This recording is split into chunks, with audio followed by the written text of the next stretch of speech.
Fox Sports. We are Baltimore. We are Detroit. Tigers baseball on Fox Sports Detroit is presented by Bell Tire.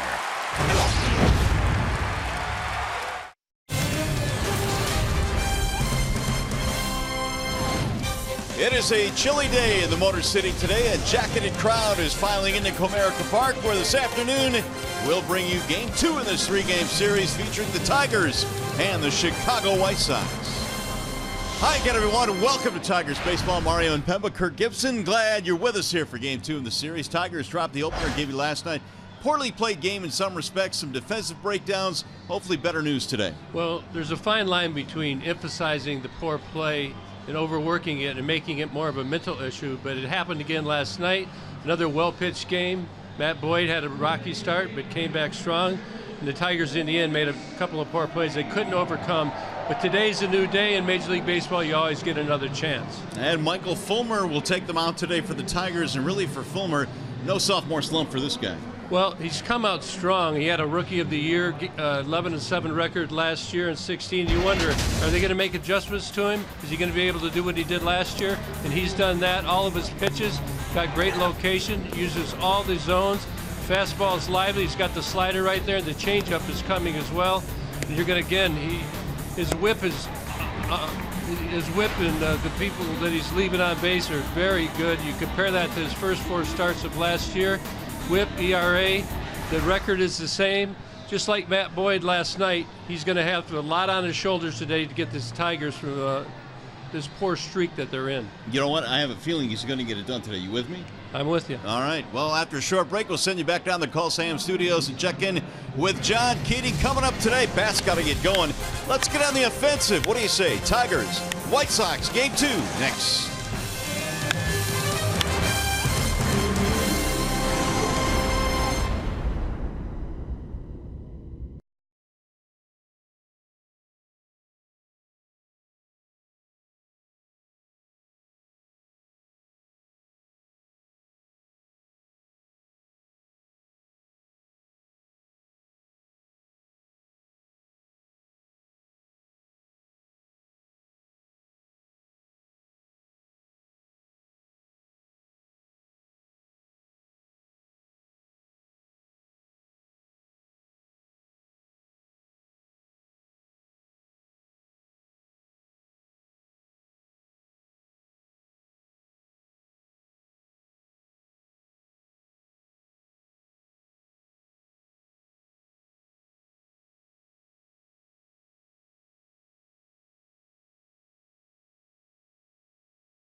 Games over the course of the last 3 seasons due to some shoulder and knee issues. Looks like he has found a nice soft landing spot on the south side of Chicago. He brings that sub-2 ERA into his start today against the Tigers. Welcome back to the Call Sam studio. He'll be opposed by Michael Fulmer, who's celebrating an anniversary on this weekend. His first game at the major league level was this time last year, on his way to the Rookie of the Year award. But it's Holland that the Tigers will try to get to. And if 3 or more of them combine for home runs in today's game, you can bring in a copy of the box score to a participating Arby's location tomorrow and get a free small order of curly fries. You can find a copy of the box score in your newspaper or on the Tigers page at foxsportsdetroit.com. Tigers baseball on Fox Sports Detroit is brought to you by Comerica Bank, a part of Detroit and the community since 1849. And by Jeep. See your Jeep dealer today and experience the freedom that comes with legendary capability.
In April, where it wouldn't hurt to turn the heater on. That's exactly what Brad Ausmus is doing right now in the dugout. They're trying to get things warmed up on the home side of things. Here are the field conditions. Presented by Ace Hardware and the Scotts Company. It is 47 degrees at game time today. Cloudy this afternoon, and lots of turfus on the field today. They're expecting a little rain possibly. They're going to play through it. The turfus is the white substance you'll see on the field when we show you shortly. Well, here's one guy that's not cold. He's not wearing sleeves. Michael Fulmer, presented by Family Heating, Cooling, and Electrical. Yeah, you would be warm if you're a pitcher because you get the ball and get to throw it every time. 2-1 record, just as he started last year for the Tigers. 2.88 ERA. The WHIP less than 1. 23 strikeouts, 6 walks. Here is the starting lineup that he will face today for Chicago, presented by the Metro Detroit Chevy dealers. It'll be Saladino to get things started for the White Sox, then Anderson and Cabrera. Abreu is back in the lineup today, followed by Frazier and Avisail Garcia, Ashy Narvaez, and Leury Garcia rounding it out for Chicago. The White Sox won the opener last night. Tigers trying to get even today. See this white stuff all around here? That's the turfus.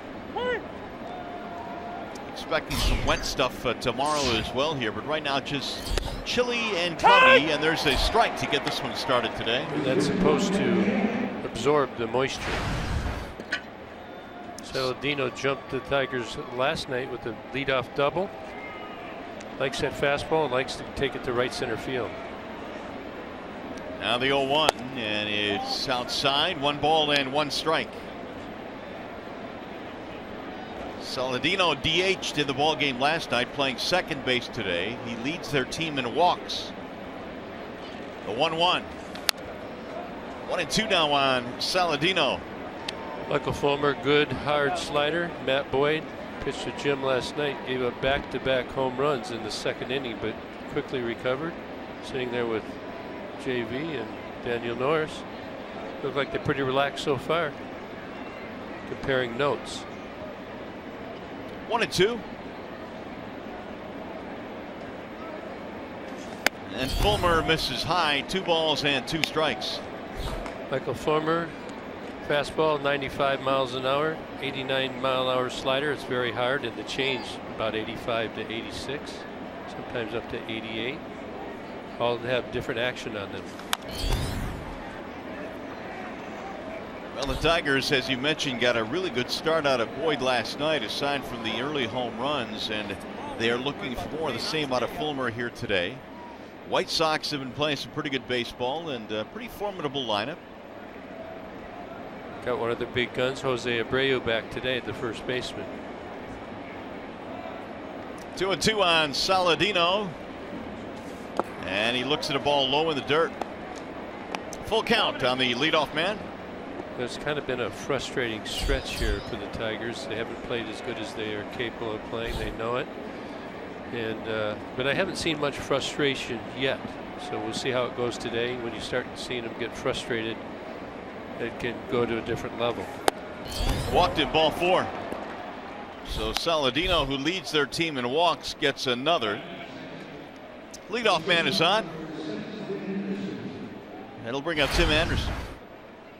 Well, the Tigers coming in have lost 3 straight. The White Sox, meanwhile, have won 5 straight. And we'll see if those 2 trends will reverse today. Anderson had a big homer late in the ball game last night. Good looking young player. Sits safely now in his last 5 straight.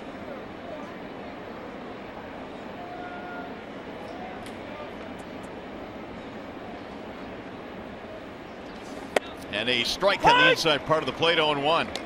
Saladino 2 out of 5 on the stolen base front so far. So with McCann and Fulmer getting the ball there very quickly, I don't see that would work out for the White Sox, but we'll stay tuned. Does not appear to be a good matchup in that respect. The 0-1 popped up shallow right field. It's going to be Matuk. And Anderson retired 1 away. Not to beleaguer the point, but Tigers do have a little better defensive alignment today. Andrew Romine, he's a very good defender no matter where he is on the field, and also Mikey Matuk in right field. Well, the Tigers committed 3 errors in the ball game last night, and they were critical in a critical juncture late. Nick Castellanos struggled with a couple of those balls late, but as Nick said after the game last night, today's a new day, and really in baseball you have no choice but to just move on. Or it gets you. Yeah, and you don't want that. Here's Cabrera. He skies one in the air to shallow left. Justin Upton coming in. And there are 2 gone now. I read somewhere in the paper today, and I think Omar Vizquel went up, who was a great defender. We would all agree on that, and said he did that 2 times in about 30 years, but he did do it. It happens to the best of them. You have to shake it off, move on. Yeah, Gold Glover. I mean, for a guy like Omar, that would be That would kind of make you question yourself a little bit, because it rarely happened. So with 2 outs, here is Abreu back in their lineup today. Abreu, no homers this year, which is kind of shocking to see in late April for this guy. There's a strike call. .253 batting average. He's knocked in 8, and he's all bundled up. Yeah, he's driven in 100 RBI for several years in a row. 30 home runs. Hopefully he doesn't get on track here today. 1 ball, 1 strike. He's been out with hip flexors, what they said. Indeed. And that's why he did not start last night, but he's smack dab in the middle of their starting 9 here today. And playing first base. In the first meeting between these two teams, Abreu was 4 out of 9 in that series back in Chicago to start the year.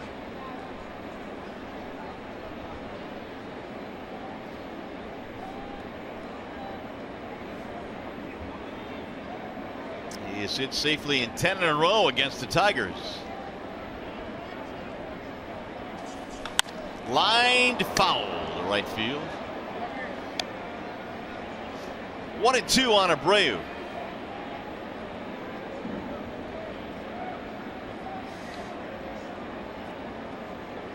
Got the gloves on today. Holding on to that souvenir.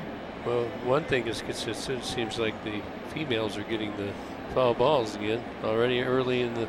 How many foul balls do you think there'll be today? Into the stands where people catch them. That's a great question. I wonder how many souvenirs are handed out. There's a ball inside. How many baseballs are rubbed up for a game? I think 12 dozen. 12 dozen. So that's what they start with. And there are games where they have to go get a new bucket. The umpires are responsible for making sure the balls are rubbed up. However, I know many of a clubhouse attendant who does it for them. Because they rub this mud on it. It's called the Delaware. What is this? Delaware mud. It comes from the Delaware River. And it's special. It comes in a can, and pretty much everybody puts the same mud on it. And of course, the hitters like it lighter on there because they want the ball to be lighter. Pitchers like it darker, especially at night. It's harder to see when it's rubbed up dark. Runner goes on 3-2, fouled back out of play. But it takes the slipperiness off the ball for the pitchers. That's the philosophy, and the shininess. Delaware River mud. Delaware River mud. Yeah, not just Delaware mud, Delaware River.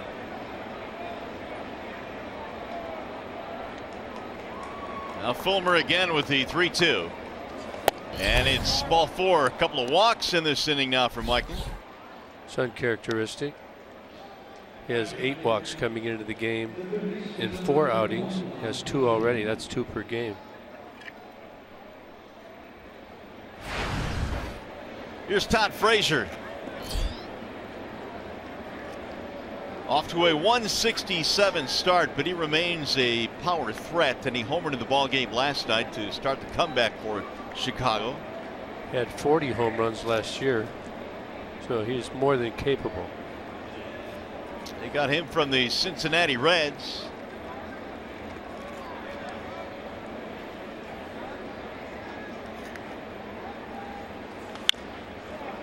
You know, all this talk about the White Sox probably cutting ties with Quintana at the trade deadline. Frazier might be available. These veterans that could go, you know, in trades. But the better they keep playing and the longer into the season, who knows if that philosophy might change.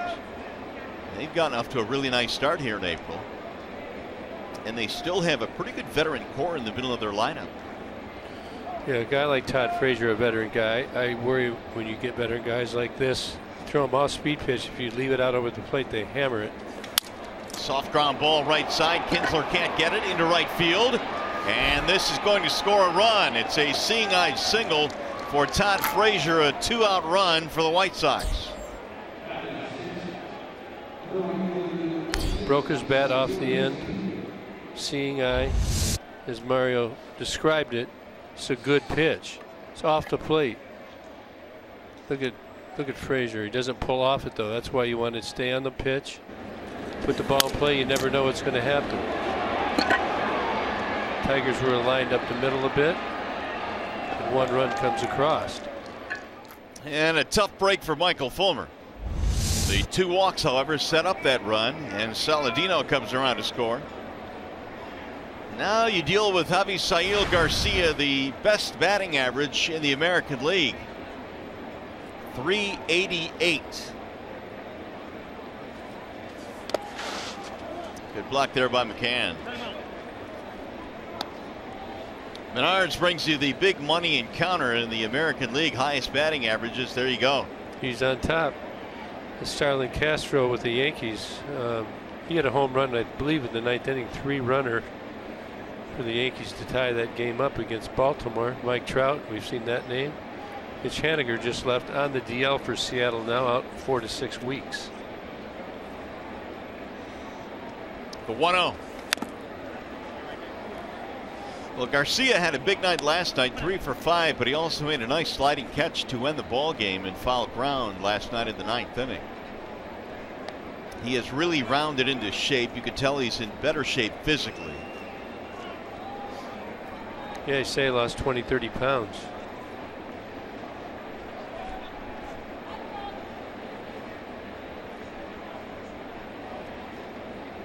Now the 1-1. Fly ball right field. Mikey Mata cruising over. And that'll end the inning.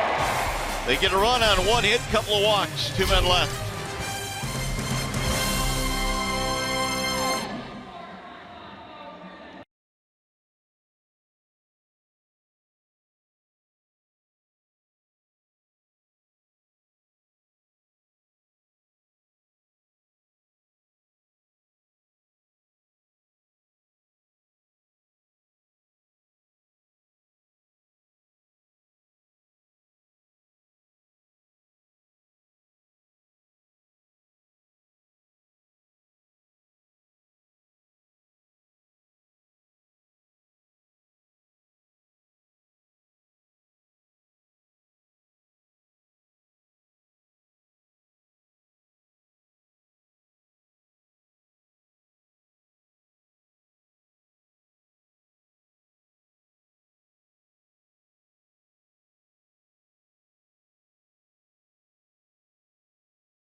Nothing as we go to the bottom of the 1st inning. Here's the starting lineup for the Tigers, presented by the Southeast Michigan Ford dealers. It'll be Kinsler, then Matuk and Castellanos. Victor batting cleanup. J-Up is in left. Hicks is at first. McCann, Romine, Iglesias, your bottom 3 here this afternoon. They are facing the left-handed offerings of Derek Holland, presented by MGM Grand Detroit. Derek Holland coming over, signing a 1-year contract with Chicago after 8 years with Texas. Seems to have found a home. He's had several injuries over the last several years. 2-2 with the 1.99. Opponent's only hitting 202 against him. Lefty's less than 100. Pretty much fastball, slider.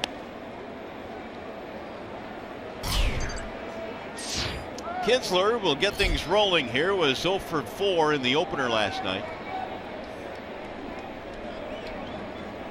Holland goes to work. Ian looks at ball 1. Bernstein advantage today. Career versus lefties. Ian Kinsler, 304. Now the 1-0. That'll miss inside. 2 balls, no strikes. Yeah, hopefully Derek Holland does not get into the rhythm. He's got good stuff. Right-handers. He likes the 4-seam, the 2-seam. Change up in the mid-80s. He'll throw the curveball in the mid-70s. That's very slow. 2-1. So you see a big speed variation from 94 to say 78. Tries to keep the hitter off balance. Drilled to center field. Ball hit well. Garcia going back, circling, can't get it. It'll go up against the wall. Kinsler rounding second. He'll go to third. He is in standing up. And Leury Garcia in center field was doing a square dance out there. Yeah. Ball was stung pretty good. And he turns the wrong way out there. She just has got to come over the plate to get a strike. Ian Kinsler. See, he turns around, reaches out off the end of his glove. It's a long way out there. That's an easy stand-up triple for Ian Kinsler. That's a good start for the Tigers. It is. Big smile for Kinsler as well. Tying run at third, nobody out. Here is Mikey Matuk. They'll try and drive him in. Right out of the gate, he comes in with the off-speed pitch with the man in scoring position. Veteran move.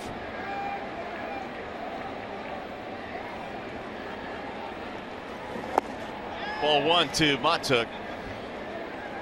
Mikey in the 2 slot today. Tigers loading up with right-handed batters against the lefty Holland. Going to try and throw Mikey probably fastballs, crowding him and up in the breaking pitch. 1-2. Mikey has seen some sporadic playing time this year.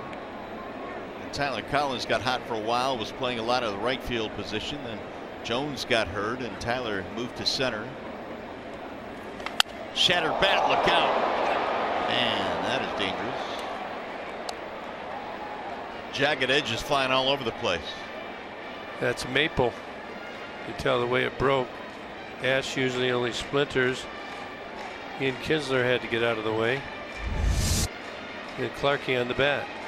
Look at Ian had the bat's coming after you, Clarkie. Watch out.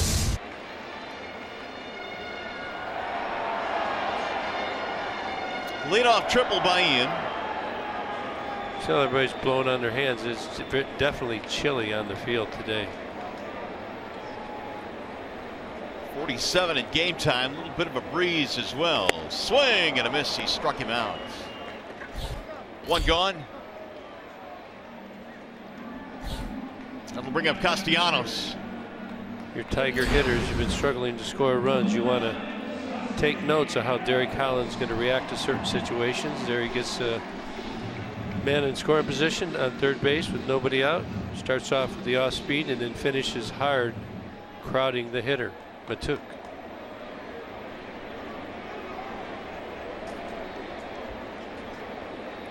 Castellanos 2 out of 4 last night. And Nick Beck's out of there 1-0. Well, John Keating had fun with me on Nick Castellanos on the pick the stick, didn't he? He was on you. Because Nick had like 3 points positively and with 3 or 4 negatively, so it was a -1. But my man's going to come through right here. Shot foul out of play. 1 ball and 1 strike. We were talking earlier, Gibby, about how you really have to have a short memory in this game when you have a night like Nick had last night defensively, because that can overshadow some things that you've done positively. But short memories, I think, are important, aren't they? Yeah, well, if you address it too severely, it gets in your head and then it turns into something that has a life of its own. Talk to Nick. He's moving on. Tied him up there at 1-2. Fastball, sliders, and changeups. I believe that's a curveball right there. Oh, it said changeup on the TV. Supposed to change up a little firmer than that. Bringing the infield in now a couple of steps. Yep, 2 strikes. Puts pressure on the hitter. Just missed. Just pounding the Tigers inside. Tried to get Ian Kinsler in there, but he got ahead in the count. Now he's probably going to go back to the slider. Or the breaking ball down underneath. Pulled foul. Holland had some good years with the Rangers. In fact, won 16 ball games one year. Back in his days with Texas, had a fastball in 94, 95. He has had some injuries the last couple of years, a couple of shoulder problems, a knee problem. Yeah, the last 3 years really hasn't pitched that much. Total of 38 games over the last 3 years. Ooh, that one just missed again. Look at Abreu well off the line. They're not expecting Nick to hit the ball down here. Wouldn't it be something? Because they're pounding him in. So pitchers do that. I made reference to this last night to try and get the ground ball. When you keep it in, it's hard to elevate those pitches. Got to believe this is going to be something with a wrinkle in it. They got Nick last night on some 3-2 sliders. I believe they'll try and do the same with the curveball. Lost in ball 4. A walk for Castellanos.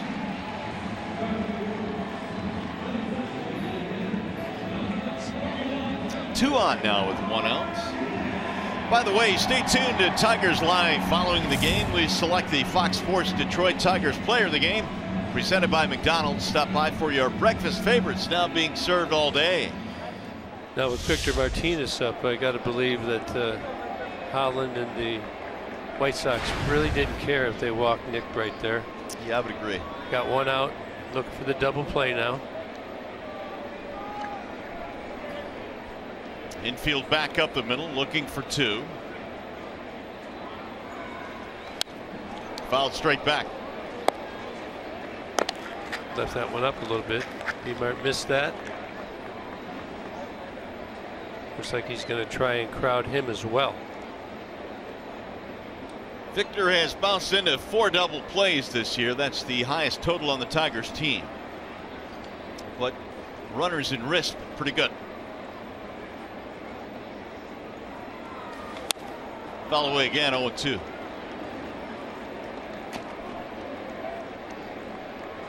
Leadoff triple by Kinsler. 1 out walk to Castellanos.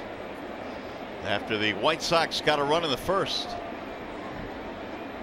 Michael Fulmer got 3 fly ball outs.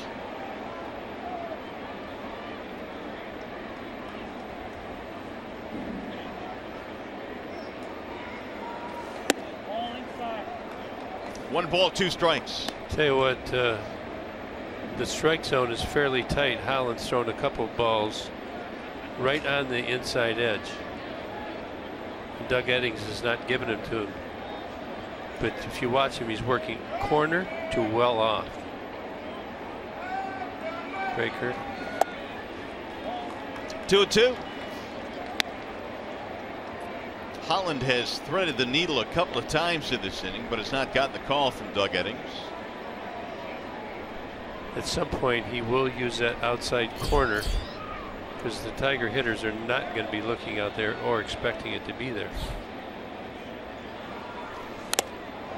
Foul away, and that one caught the catcher. Boy, that one stung him pretty good. Narvaez. Got a lot of padding on there, but the top of the right knee, if you watch here. Oh. Hit right on the pad. Good morning. Just in case visually wasn't enough, we want to give you some sound on it. Yeah. To give you the feel. Got there quick, didn't it? 2-2 on Victor Martinez. Justin Upton on deck.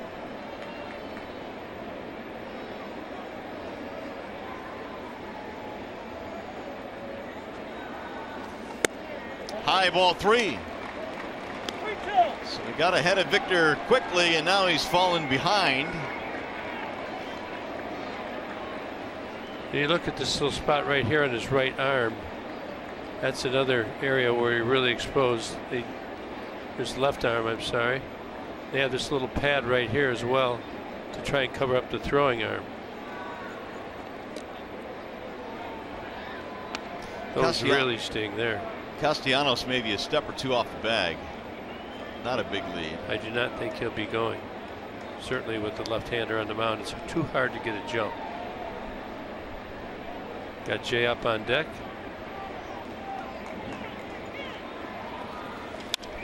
Soft little looper into center field, gonna drop, base hit. Kinsler scores, Castellanos to third, and Victor Martinez drives in the tying run.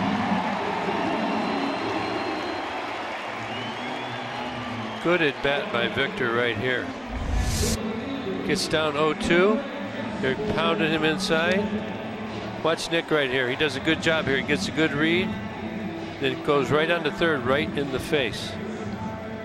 That's big right there.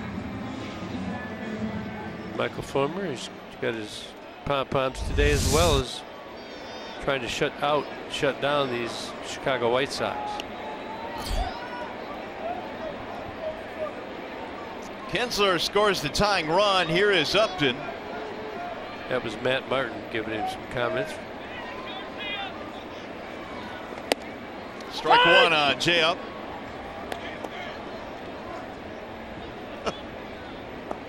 I love that hat. Got to get you one of those, Gibby. Look good on you. Oh, really? Get the mittens to go with it. How about you? Sure, I'll wear it if you do. Okay, we can probably get a couple of those up here for our open. There's a strike call. Yeah, that'll look good on the open. Might be cold tomorrow.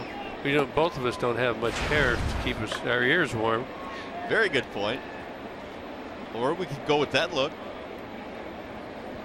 Well, we'll look around. We'll take our pick. Nice, I like that. The 0-2 backed him out of there, 1-2.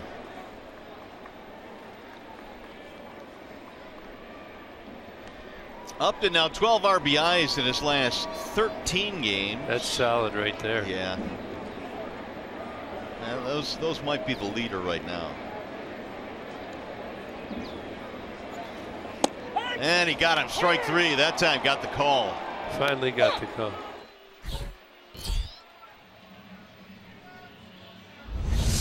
Justin Upton, as you heard, did not really like that call. We apologize for the language. And I pointed out this ball is in off the plate. Oh, it looks like it's right in the corner. Doug Eddings, the veteran umpire.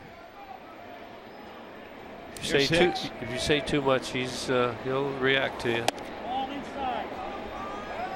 He threw me out one day here when I was a bench coach. What'd you do? Well, I went out there and got thrown out. He was baiting Bobby Higginson. Ah. But he's a very good umpire. Very good. 2-0 on Hicks.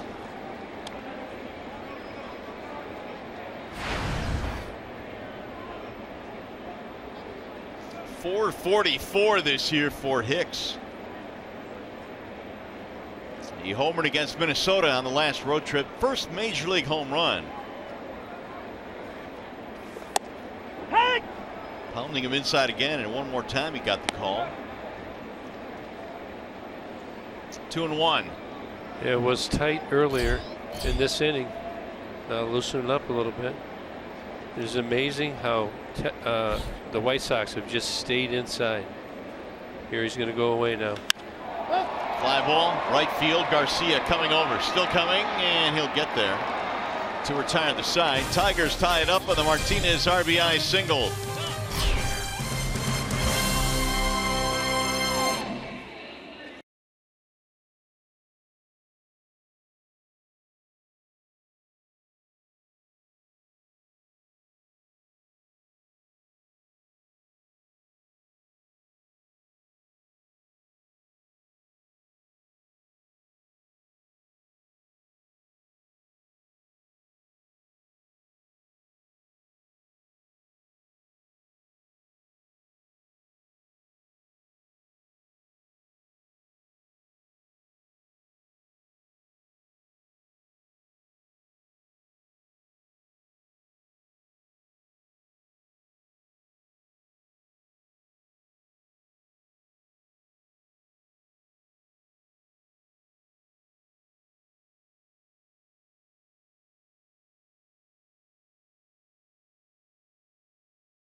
ball game as we go to the top of the second. We check in now with Johnny Kane with more on today's starter, Michael Fulmer.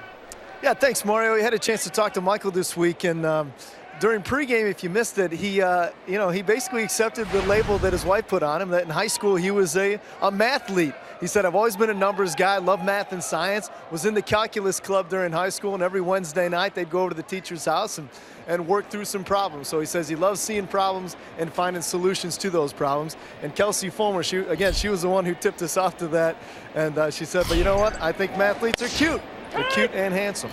This calculus you speak of, what exactly is that? What is this? I think you carry a lot of ones. Calculus. Round up. Calculus classes somewhere you would not see any of us. Absolutely. That's good stuff, though, man. Well, Michael Fulmer apparently is an analytical type of guy, and not to mention a very good athlete. Cody Ashe leads it off. 2-1 on Ashe. Off to a slow start for the White Sox. He'll be followed by Narvaez and Garcia. 7-8-9 facing Fulmer. 2 for 35 so far this year for Ashe. Now the 2-1. Fouled back out of play. 2-2.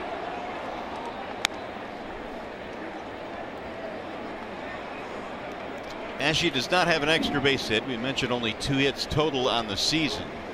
Signed as a free agent in December, was a non-roster invitee that made the ball club. Little looper into center field. That's going to drop. That's his 3rd hit of the season. Can you believe it? No, actually. Gee whiz. Tough luck there. Little blooper into center. Here's Narvaez.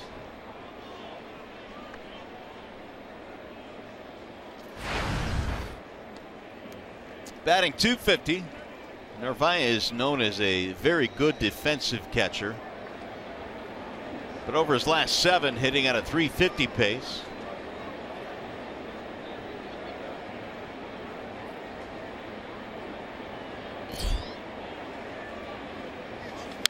Fouled back 0-1.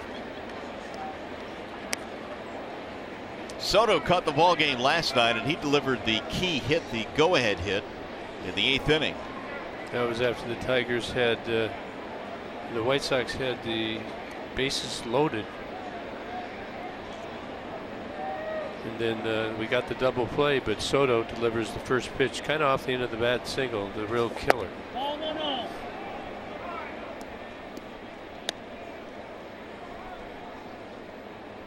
Michael Fulmer, in his brief major league career to this point, has really pitched well here at Comerica Park. This is his 13th start in this ballpark, and coming in at a .282 ERA on the home field.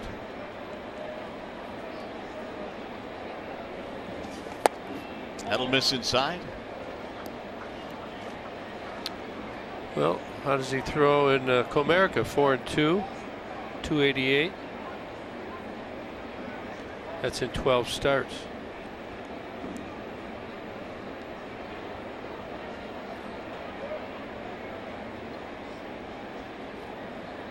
Here's the 2-1 to Narvaez.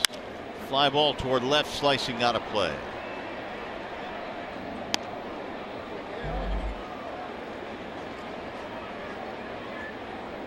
White Sox winners of 5 in a row under first-year manager Rick Renteria. They're at 12-9 atop the Central Division. Ooh, there you go, Gibby. It's keeping the family warm. Is that you getting the bottle right Yeah, there? that's me right there. Some days it feels like it. Those were the days, huh? Not a care in the world. The 2-2 is ripped into right, base hit. Ashe going to second. Now he's going to round it and go to third. And it's a single for Narvaez, and the White Sox have runners at the corners. White Sox really using the middle of the field here on Michael early. Really no pulling of the baseball, just trying to stay on it. Ball's got a little too much plate, a little too much elevation. Ashe easily on to third. little bit of trouble here, first and third, nobody out. Third hit today for Chicago. Here is Leury Garcia, number 9 hitter. You might want to watch like a safety squeeze bunt here. You get the runner in at third, and you get the runner to second. Fly ball in the air toward left. Upton sizing it up. Runner tags at third. Ashe will come in to score, and it's a sac fly RBI for Garcia. You remember the other day, Jay up threw the ball to third base there smartly. Good communication. I could see Romine telling him second base. Holding the runner on first, keeping the double play in order. Chicago regains the lead. 2-1 ball game. 1 out now for Saladino. Walked and scored in the first.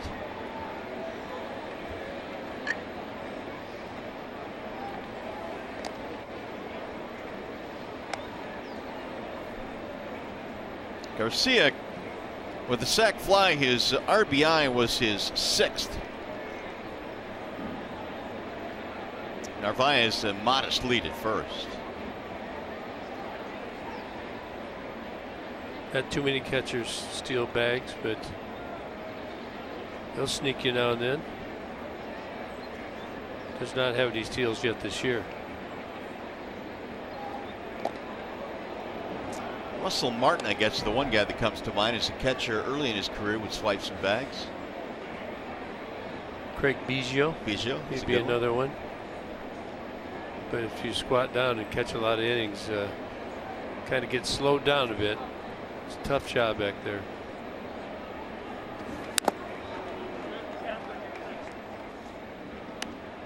Oh, and 1 on Saladino.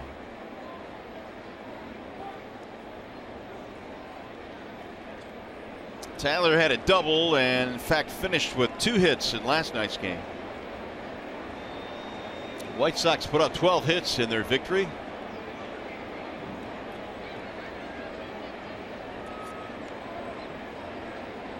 Here's Fulmer's 0-1. 2. Need to put him away right here. Cut this inning off. 35 pitches so far for Fulmer here in the top of the second. You want to get out of this inning and start to get that pitch count a little better ratio. Go deep into this game.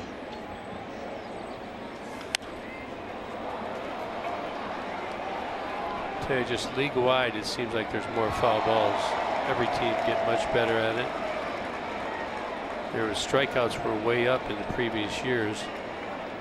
It seemed like there's been a conscious effort in all of the ballparks and all the organizations to not strike out so much, thus seeing all these foul balls.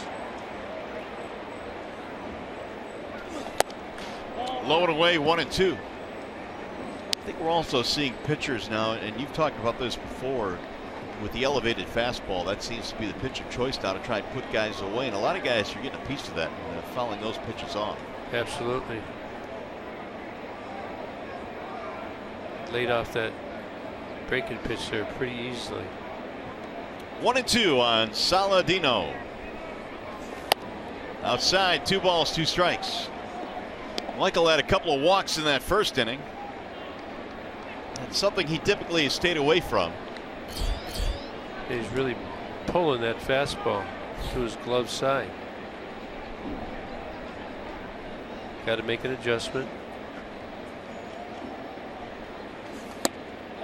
Missed again. Same spot.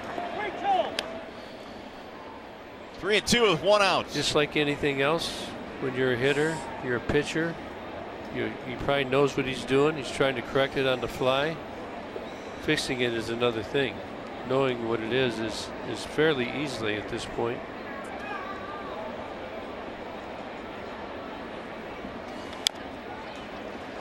These are pretty much the same weather conditions that Fulmer pitched in when he threw the home opener here against the Boston Red Sox. It was chilly.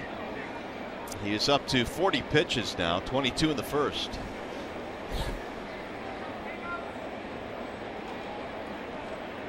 Guess you got to give the White Sox a little bit of credit. Ground ball, third base side. Nick has it. He'll go to second and one. Relay. Not in time. Ooh, Hicks tried to steal it, ran off the bag at first, but Saladino beat it out. Take a look at this.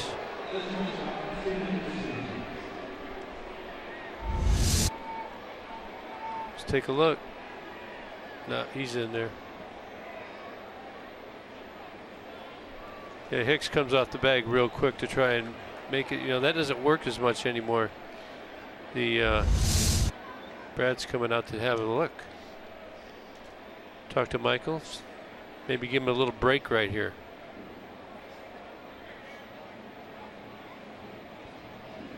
You're right. You used to see first basemen do that a lot in the past, try to sneak that call at first base. Not anymore. Yeah, well, it creates a visual deception for the umpire because you start peeling off the base. The ball actually, the umpires listen for the sound of the ball hitting the glove and the foot hitting the bag. So if you can get the foot off the bag early, the sound's going to come earlier into the glove. But now with replay, that's old folly, isn't it? Yeah, it's a moot point at this point. One of those interesting parts, the intricate parts of the game that you used to get away with. They've tightened that up. Now Tim Anderson.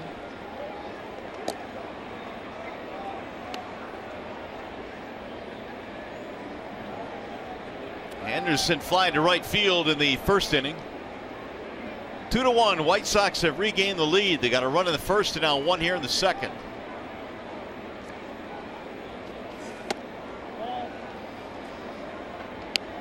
Tim Anderson got a hold of a pitch last night, a 2-0 pitch. You know, Rod was talking about yesterday how quick his hands are.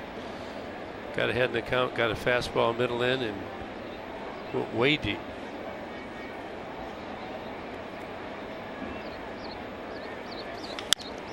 On the ground at third, Castellanos. Anderson is out. Boy, Nick, 2 for 2. They'll settle for one run.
We go to the bottom of the second. The Tigers will take on these White Sox tomorrow at 1:10. It's Sunday Kids Day. All kids 14 and under get a free Justin Verlander poster. For tickets, visit Tigers.com or call 866-66-TIGER and get your JV poster. Sunday Kids Day. You ever done a poster? You mean like be on one? No, have you done a poster? Yeah, you know, like different people have different posters. Oh, when I was a kid, yeah. How about you? Any that you could donate to my charity? Not have them anymore, no. What's your You charity? can replicate. The Kirk Gibson Foundation. Okay, you're collecting posters? Well, somebody might buy it, donate to the foundation. Okay, the last time I had a poster on my wall was probably 1972. How about if we'll shoot a new one? Okay. Okay.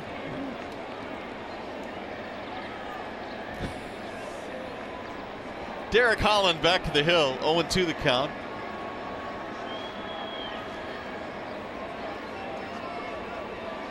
And McCann looks at strike 3. Boy, he's pounding in there. Hey, I just want to show you something. We've been talking a lot about the bases and Dave Clark down at third base. Last night, men on first and second. Just watch his position. He's down in this area right here. Go ahead and roll it. We're going to watch the balls hit as a base hit. And look, he's got to get the first runner to go. Now he's reading, and he points the base. Now here's tonight, first and third. It's going to be a little different. Look where he's at today. He's up here. Clarkie's right here. He's going to read it. And see, makes the sign from there. So this guy works all over the field.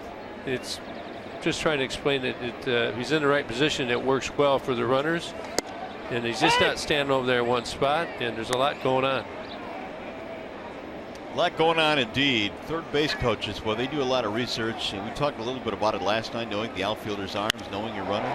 There's a base hit to center for Andrew Romine.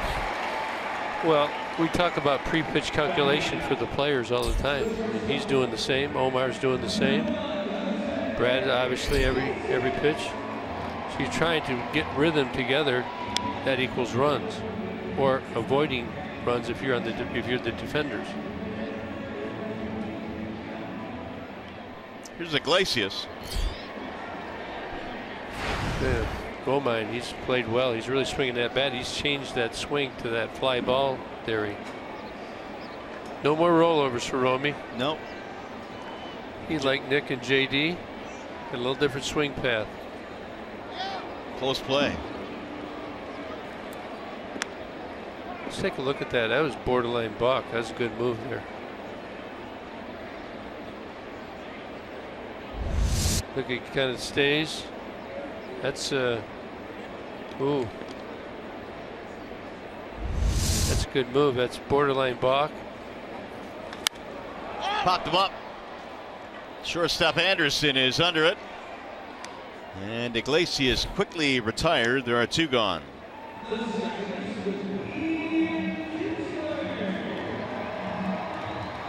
That'll bring up the top of the order, Kinsler.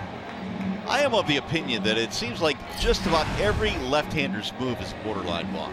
Well, he's got a good one. Kenny Rogers was really good for the Tigers. But the key to a left-hander getting away with that is when he goes, and I'm going to put together, and I'll show you, when that front foot comes down and you throw the ball, you got to walk towards the base. Runner goes. Throw down to second. Tag in time. Rowan is out. And Brad says, wait, we want to check it. The Sox are leaving the field. Romy's coming off the field, so he tried to do the swim. Look at. Good pick down there. And Saladino applied the tag. Look at him blocking the bag right here. You got to go feet first in here. He's blocking the bag from me, made him go around. I mean, that's good from a defensive standpoint because he's right over the top of the bag. He's got the bag blocked. And there's the tag right there. Inning over. No runs, 1 hit, nobody left.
Top three here at the ballpark. It is Melky Cabrera leading it off for the White Sox. 2-1 is our score. Sox, a couple of runs, one in the first, one in the second.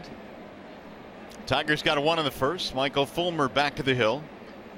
Cabrera flied out in his first at bat. Now the 0-2. 1 ball, 2 strikes.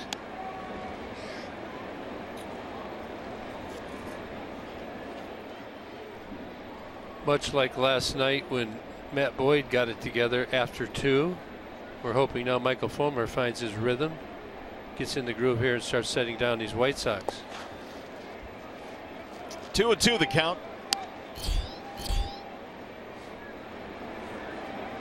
10 of 12 on first pitch strikes from Michael.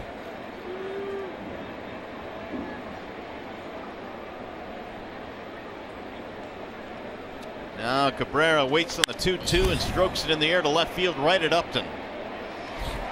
1 gone. Now down to John Keating for a game break. And it's brought to you by Jeep in the Bronx this afternoon. The Orioles going up against the Yankees, and Brett Gardner led off against Baltimore with this. A leadoff homer. He ended up hitting another one, and they're still early in this one. 5-0 Yanks as they play in the third. They ended up 14-11 last night, did the Orioles and the Yanks, guys. Wild game last night. 8 homers.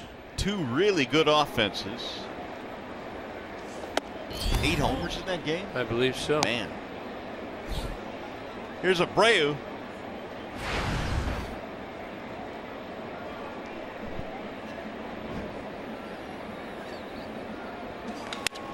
Fly ball left field. Upton going back to the track, to the wall, and Abreu has hit it out. A line drive home run from a guy that has just killed Tigers pitching. It's his first of the year.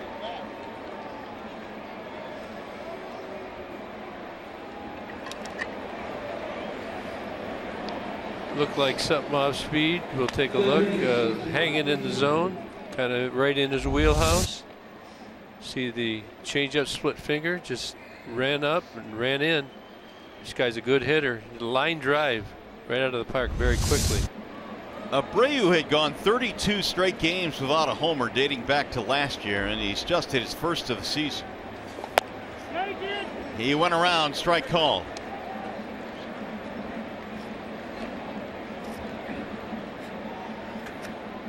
A 3-1 ball game now. It's the 4th hit of the game for the White Sox.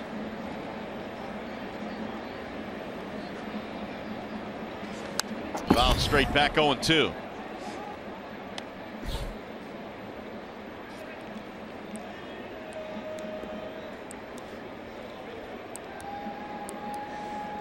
Sox last night hit 3 home runs in the game.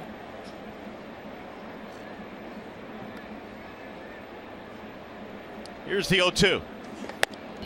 Straighten him up.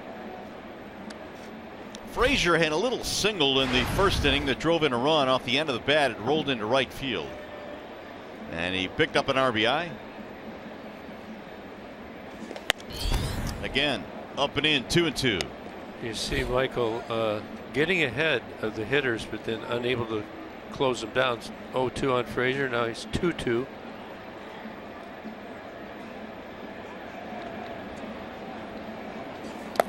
Now 3-2. See, he's getting a little frustrated.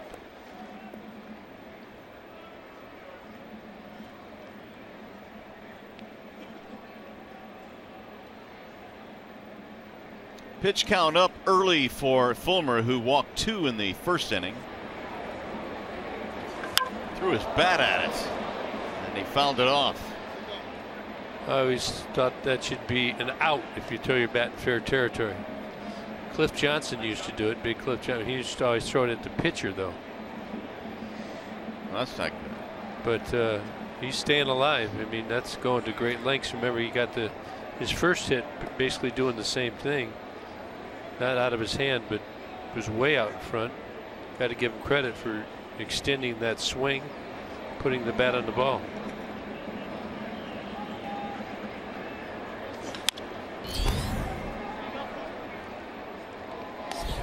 Well, on this chilly afternoon, we check in with Ron Allen, who is down in the Camberwell third base side. And Ron, this is, at least to this point, not been vintage Michael Fulmer in this game. No, as Gibby mentioned, the fact he's able to get ahead of these Chicago White Sox hitters, but unable to put them away as he did last year. When he got hit of guys last year, Michael Fulmer would put them away just like that. Frazier didn't like it, and he's jawboning now with Doug Eddings. Had a couple of White Sox that have already taken issue with the home plate umpire. Well, same pitch he gave the home run up onto Abreu. It looked like it might have ran off after it crossed the plate. Right on the corner. 2 outs. Here's Avisail Garcia.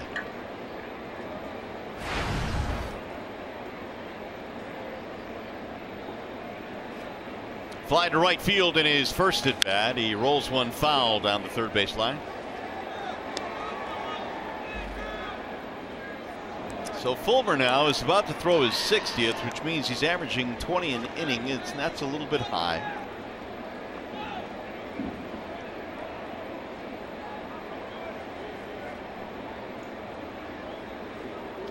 And Garcia takes low and away. 1 ball and 1 strike.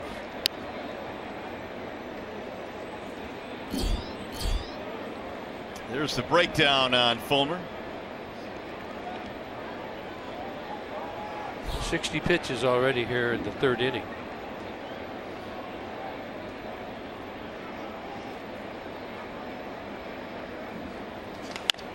Chop to the shortstop. Iglesias on the run. And Garcia is out by a step to retire the side. 1 run and the home run by Abreu.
Last night, the Yankees and the Orioles in a wild one.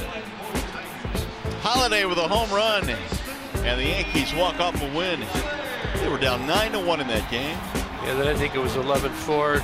Matt Holliday walked them off, but I said there was 8 home runs. Aaron Judge, Castro, Ellsbury, and they had 3. Trumbo had a big grand slam for the Orioles as well, but that's a big win. They mobbed Matt Holliday at home plate. Did you see that, Rod? Did you see that highlight? No, I did not see the game. I saw some of the highlights though.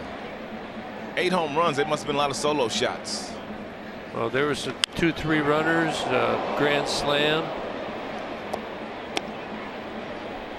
But yeah, those are 2 very good offensive clubs. American League East is I'm good, man. I saw that one coming, man. You got to watch the baseball down here for sure. You disappeared on me for a second. I will disappear now. I have no glove. Have you noticed how much inside Holland has been throwing these Tigers. Absolutely. I talked to Don Cooper, the pitching coach of the White Sox, yesterday, and he told me that I expect a lot of that out of Holland this afternoon. It's almost like he's taking a page out of Jose Quintana's book of the Chicago White Sox, who got his first win in his last outing after getting off to a slow start. But he'll pound you inside with that fastball, that breaking ball also inside, and he'll also start to backdoor you, Gibby and Mario, as you watch some of those breaking balls outside too. So he's learning how to pitch. Yeah, probably go to the back door a little later in the game after he really establishes this inside. It's usually what veteran pitchers do. They'll start out one way. Well, they'll try and establish finding the strike zone initially. Then they'll kind of create a pattern to get the hitters thinking one way. Then when they really need it late in the game, when they're losing a little bit of their steam, they break out the real game plan and they try to get deep into the game. You have to give Holland a lot of credit because Doug Eddings has not given him a lot of those pitches inside, but he continues to go in there because he knows that's where his bread is buttered these days. Continues to go inside, hoping that Doug Eddings will start to give him that fastball inside.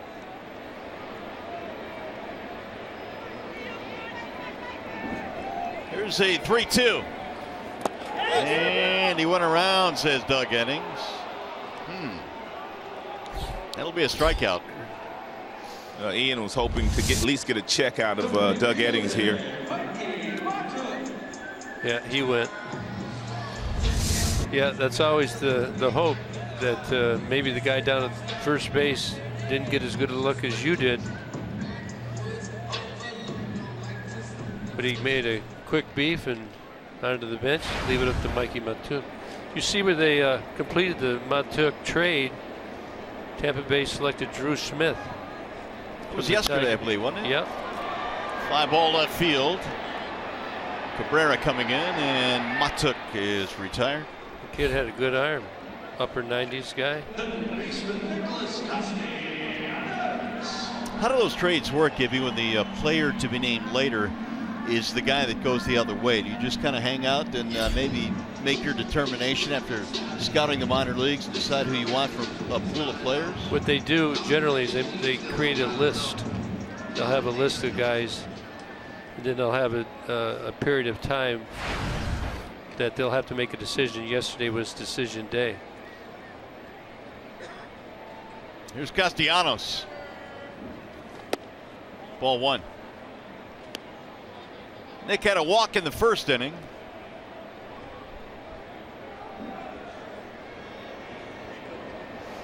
Holland gave up the run in the first, but nothing since. Take!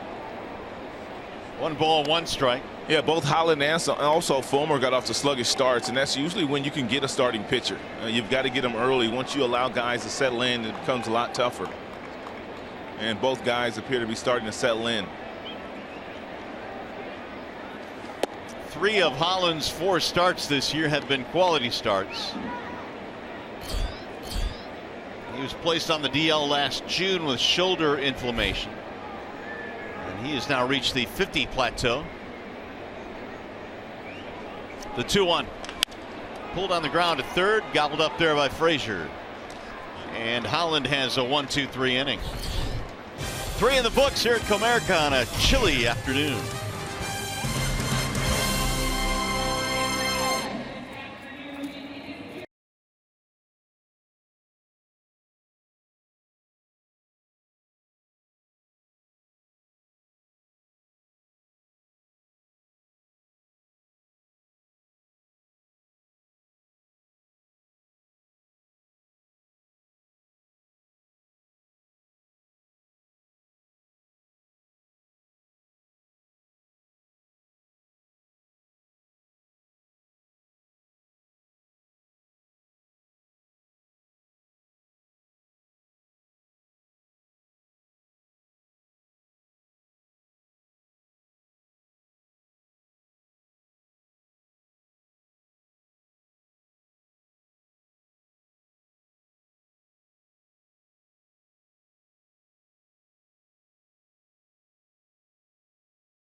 3-1 in favor of Chicago. It'll be Cody Ashe to lead things off, and Michael Fulmer back to work. Fulmer has given up 1 run in each of the first 3 innings in this game.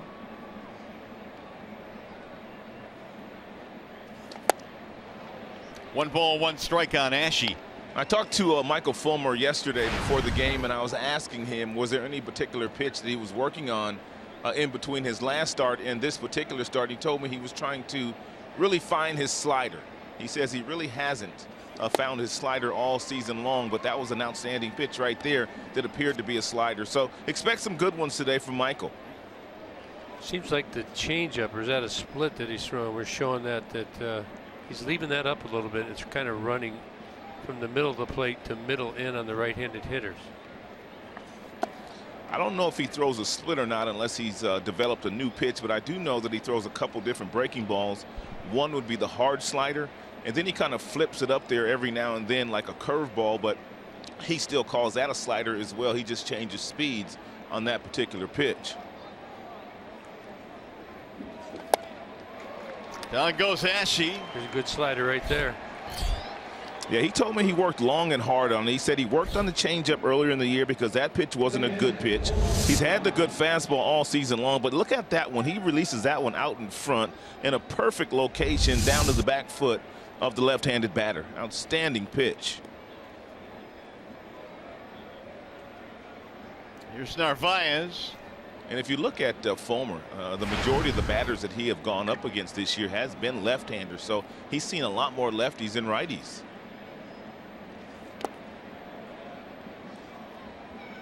Single for Narvaez back in the second. White Sox have 3 runs, 4 hits. Tigers 1 run, 3 hits. On the ground to the second baseman, Kinsler on the move. 2 gone. Well, we've been talking about when Michael Fulmer's been using 48% on the fastball, 28 on the slider, 24 on the splitter. We're calling, and we're only calling it that because when we're watching these freeze frames and he's got his fingers split, it's probably a form of a changeup grip. That's about his normal distribution of pitches. Garcia, the number 9 hitter. And one thing you do know about Michael Fulmer, he is going to compete no matter what kind of start he starts in the game. He's usually going to give you a quality outing. Yeah, he battles. He really does, regardless of the circumstances. That ball is coming out of his hand nicely. Last 2 fastballs straight downhill from this vantage point that I'm sitting at 95 miles an hour. The other thing that I like about Fulmer is he doesn't mess around out there. He's got a nice crisp pace to his starts. And he's gotten ahead of Garcia now, 1-2. And take a look at these splits right here. 346 right-handers are hitting against Fulmer so far this year.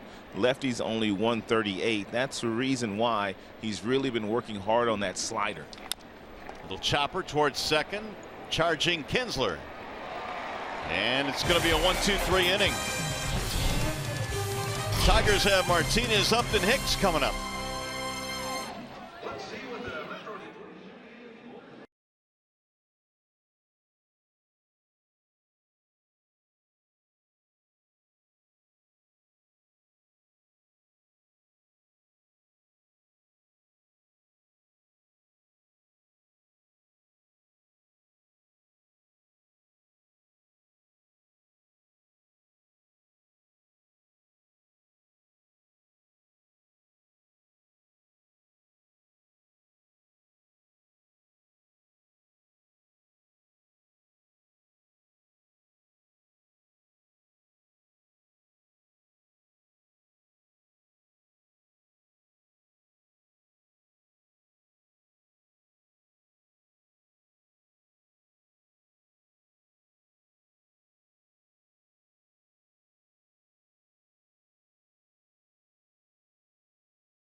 4th, and we're coming up on this year's Pink Out the Park. Wednesday, May 17th, Tigers taking on the Orioles.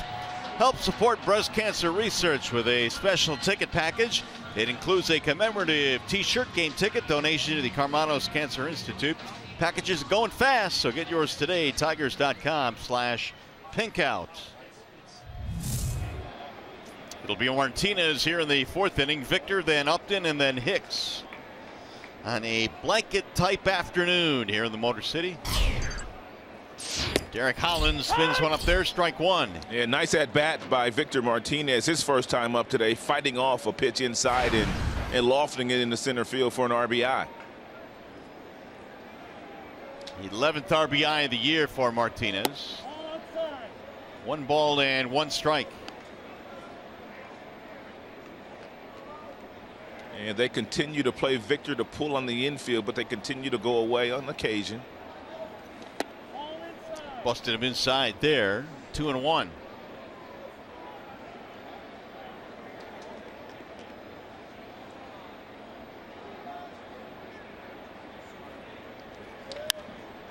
Popped up in the air, shallow right field for Garcia. Victor is gone, 1 away. That's a nice job of pitching there by Holland. First couple of pitches away, then he busted him inside with a good fastball, then soft away and got Victor out on that front foot. That's what Holland's been doing a lot of, going inside with hard fastballs and then back outside with soft stuff.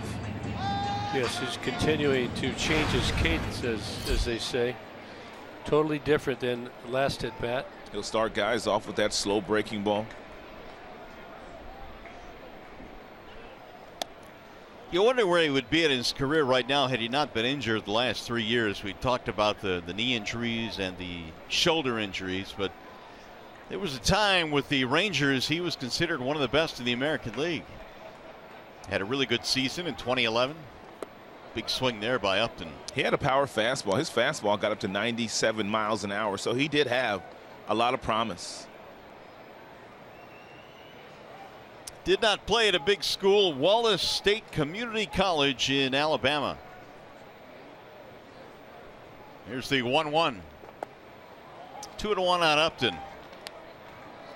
Holland is just part of a rotation and a pitching staff that has surprised many. The Sox 2.93 ERA leads the major leagues.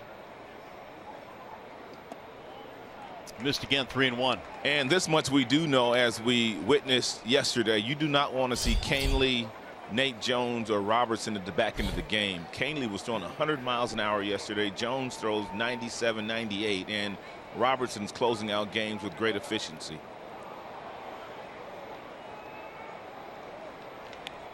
3-2 on Upton. That really was an impressive display in the 7th and 8th last night, wasn't it? Man, Canely, I mean, I did not realize his stuff was that lethal, man. That dude was throwing 100 miles an hour. He finally figured it out. And Jones has a weird takeaway on his motion. You don't see any, I don't know, are there any other guys who do it that way? Here's ball 4. It's a walk for Upton. Now time for the AARP Getting to Know John Hicks. He is one of the new Tigers who was called up when Cabrera went on the disabled list. Played youth baseball with Russell Wilson. And went to the same high school as Justin Verlander. He did not play with JV. He played, Hicks played with his brother, Ben Verlander. That is fouled back. Roy had that around mixed up. I think they have it twisted. I think Verlander played with Hicks' brother there. They went to the same high school. We know that. I'll clear it up. 0-1 on Hicks.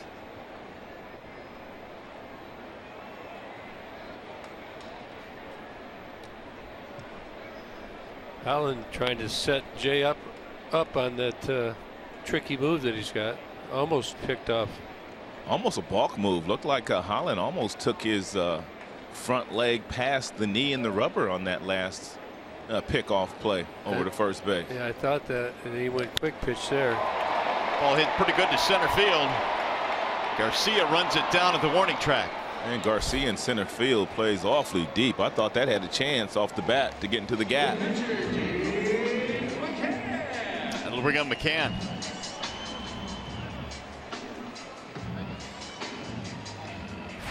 Struck out in the second, 0 for 1.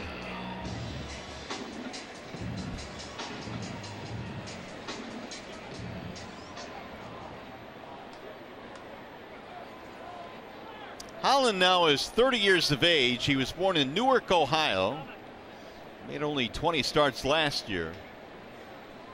We're talking about that 2011 season he had with the Rangers, a 16-game winner that year.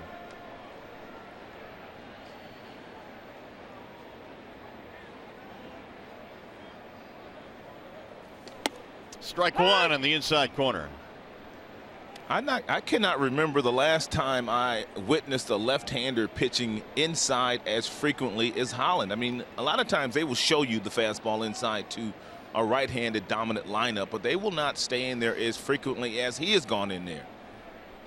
He continues to go in there. And in the first time around, Rod, he was not only went in there, he was willing to go walk you in off the plate. I mean, he didn't leave anything out over the plate.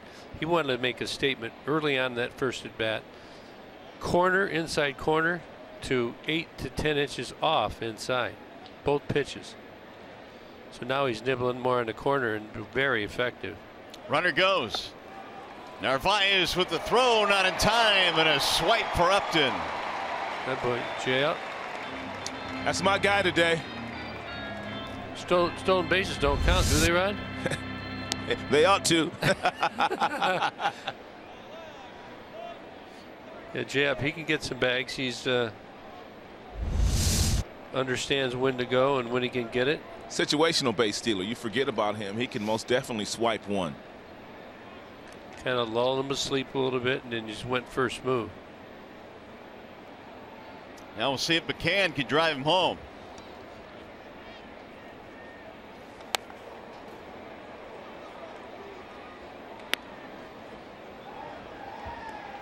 McCann last year a finalist for a Gold Glove Award, and we've talked about how on this homestand he's done a really good job and I think has made strides at blocking the baseball behind the plate. Yeah, you know, there's all aspects of the game to being a catcher that you got to get down, and there's Cabrera right there in the corner. McCann hit it well. So the Tigers going to walk in a steal and strand a man.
It's brought to you by the Sam Bernstein Law Firm, official legal services sponsor of Fox Sports Detroit.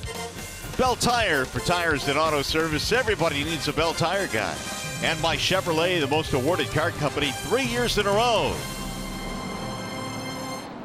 Chilly afternoon here in downtown Detroit. Beautiful shot of the Fox right across the street from Comerica Park, where the White Sox lead here today 3-1. And Michael Fulmer back to work. He had an 11 pitch fourth inning, which got his pitch count a little bit into better shape. Yeah, that was his best inning right there. 10 pitches. Saladino leads it off, and now he's down to the count 0-2. He's had quite a few 0-2 counts today. Anderson and then Cabrera to follow. Top three in the lineup for Chicago. Up and in. Saladino on base twice. Walk and reaching on a fielder's choice. Here's the 1-2. Oh, got him hard. That's going to hurt. That hit him hard. Ball bounced in the air. It's 95-mile-per-hour fastball. Nowhere for Saladino to go. Right on the forearm.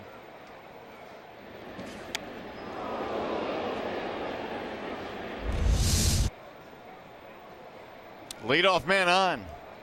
It'll bring up Anderson. Fulmer had retired 5 in a row before that. Anderson fly ball and a ground out.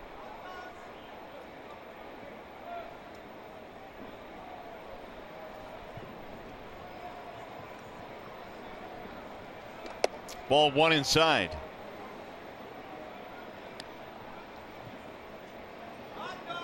Came right back in there. Generally, when a guy hits somebody like that, you can expect the ball to be away, but Michael has conviction in that pitch. This White Sox diving into the plate a little bit. He's trying to crowd him. Look out. Anderson spins out of the way and he's hit. Or did it foul? They touched the bat. Comes Rick Renteria. Going to ask him to review it.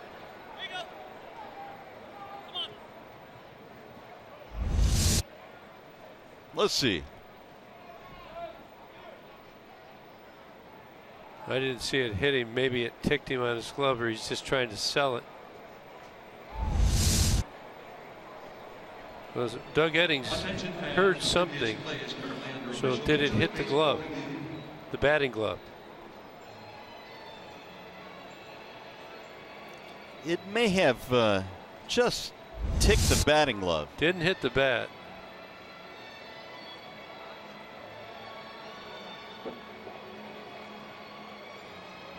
I don't know how you can tell on that. Well, there's probably going to be a couple other views. But if he heard it, now the umpires on the field, I was told, are not supposed to, say anything, right? Right. But I can't believe that Doug Eddings is going to say, I heard it hit something. What do you think? You hear it down there, Rod? I can't tell exactly what whether it hit him or not. Did not look like it hit him to me. But immediately, if you look at the replay, Doug Eddings gave the foul tip sign. It did not hit the bat. Which immediately indicated that Eddings, as you said, he heard something. But it clearly didn't hit the bat. I'm afraid we might be on the wrong end of this one. Foul tip was the call, and I think replay clearly indicates that was not the case. You may just call it a ball as well, but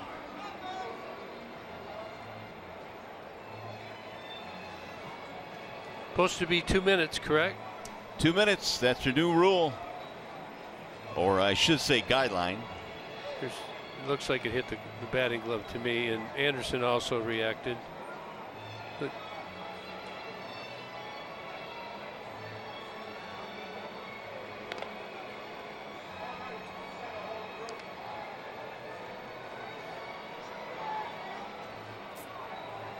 well, let's see now. What do we have?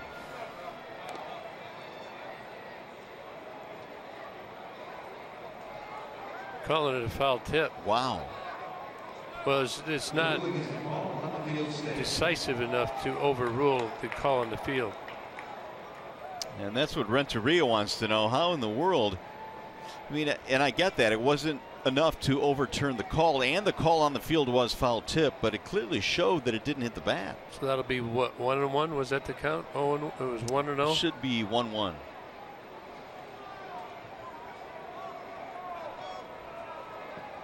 And Renteria does not look like he's buying the decision here. Yeah, well, you can't argue the call, but maybe there's a rule, something rule-wise that he's disputing.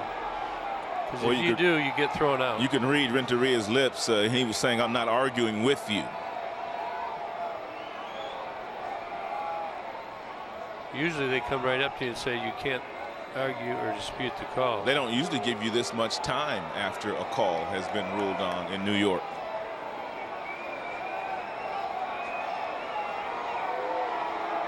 If he keeps going on, I wouldn't be surprised if he doesn't get the thumb. Yeah, we're getting pretty close, I think. Yeah, it's getting animated. Who's got the quickest thumb over there in that group? Jeff Nelson or Laz? Laz? We're one word away. Nelson is the crew chief. That's good. Good dispute resolution there by the umpires. Give him some credit. So the call in the field, he's letting it run. You see Doug Eddings going to go foul tip. And Anderson tries to sell it.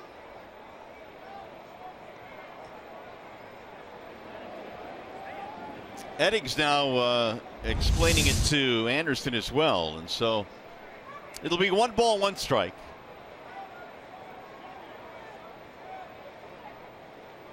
Leadoff man on. Saladino was hit by the pitch.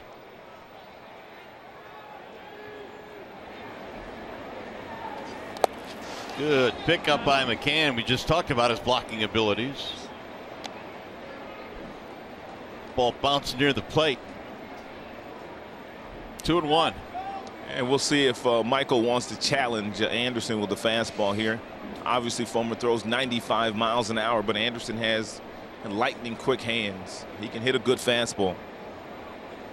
2-run shot in the 9th inning last night gave the White Sox a little bit of padding on their lead.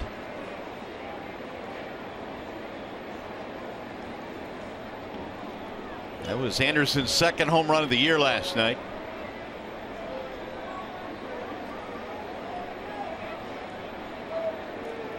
Looked like he's thinking about going there. A little more tension in his legs.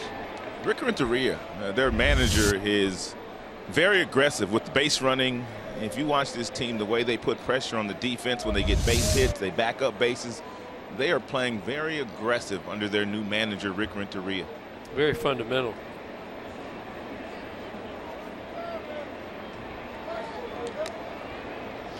You know, even if he's not going, he looks like he might be. And that draws the throws, and you're always trying to distract a pitcher, get their mind off maybe not executing quite as cleanly on the pitch. They're thinking about you stealing. Runner goes, and he spoiled it foul down the first base line. That was a hit and run. 2-1.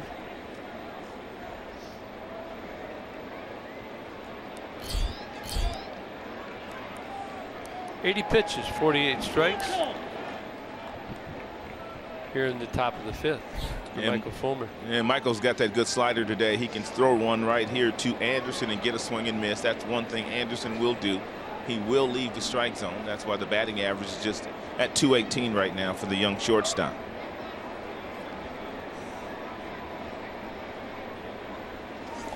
Swing and a miss. Nope, got a piece of it. No, he went down. Now Anderson saying, did I foul it off? Nope. That's a tough at bat right there, huh? What was long at bat? He missed it. Two-seamer running in on him.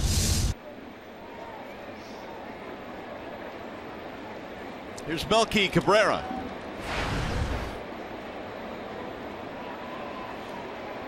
Melky has hit the ball the other way twice, flying out to left field a couple of times.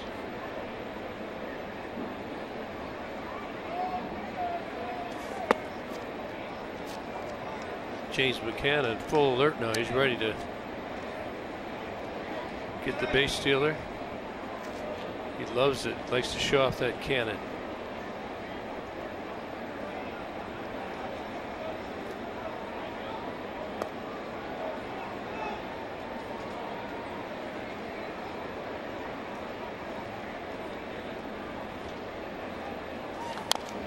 Rolled foul. Tigers catchers combined are at about 31%. McCann 2 for 9. 7 have stolen against him. He's caught 2. That's kind of contrary to last year, where he was around 40% most of the year. Major League average 28-30%. From year to year, it's going to be somewhere in that area. And if you're a base stealer, they say to make the reward outweigh the risk, you want to be about 73% or better to actually score more runs by stealing the base. Rolled back up the middle. Kinsler. There's 1 and there's 2. Double play for the Tigers here in the 5th. Tigers baseball presented by Bell Tire.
Game 2 in the series as we go to the bottom of the 5th inning. We check in now with Johnny Kane. Yeah, thanks, Mario. A brisk morning at the ballpark for sure, but they still had a great turnout for the on-field photo day. They said more than 10,000 people came out to get their pictures taken with some of their favorite Tigers. I was talking to one woman before the game, and she said she came out last year, liked it so much that she had to come back. All the boys came out there. You can see Tyler Collins doing some posing there. Justin Wilson, the rest of the guys. Always something going on here at Comerica Park. Tomorrow, if you have somebody who's 14 or under, bring them out. Justin Verlander poster day. Nice. A little bit chilly today, but it didn't matter. Fans got their pictures. And Johnny Kane was on the field. I wonder how many photos he had to take today. Here is Romine getting things started. It'll be Romine, Iglesias, and Kinsler. Ball slapped in the air to shallow right field, and Garcia runs it down. And Tigers' bats have just been cold the last 3 games. Those final 2 games of the series against Seattle and last night's game as well, for the most part. After 19 the game before, 19 runs, 23 hits. It's amazing how that can happen, be so cyclical.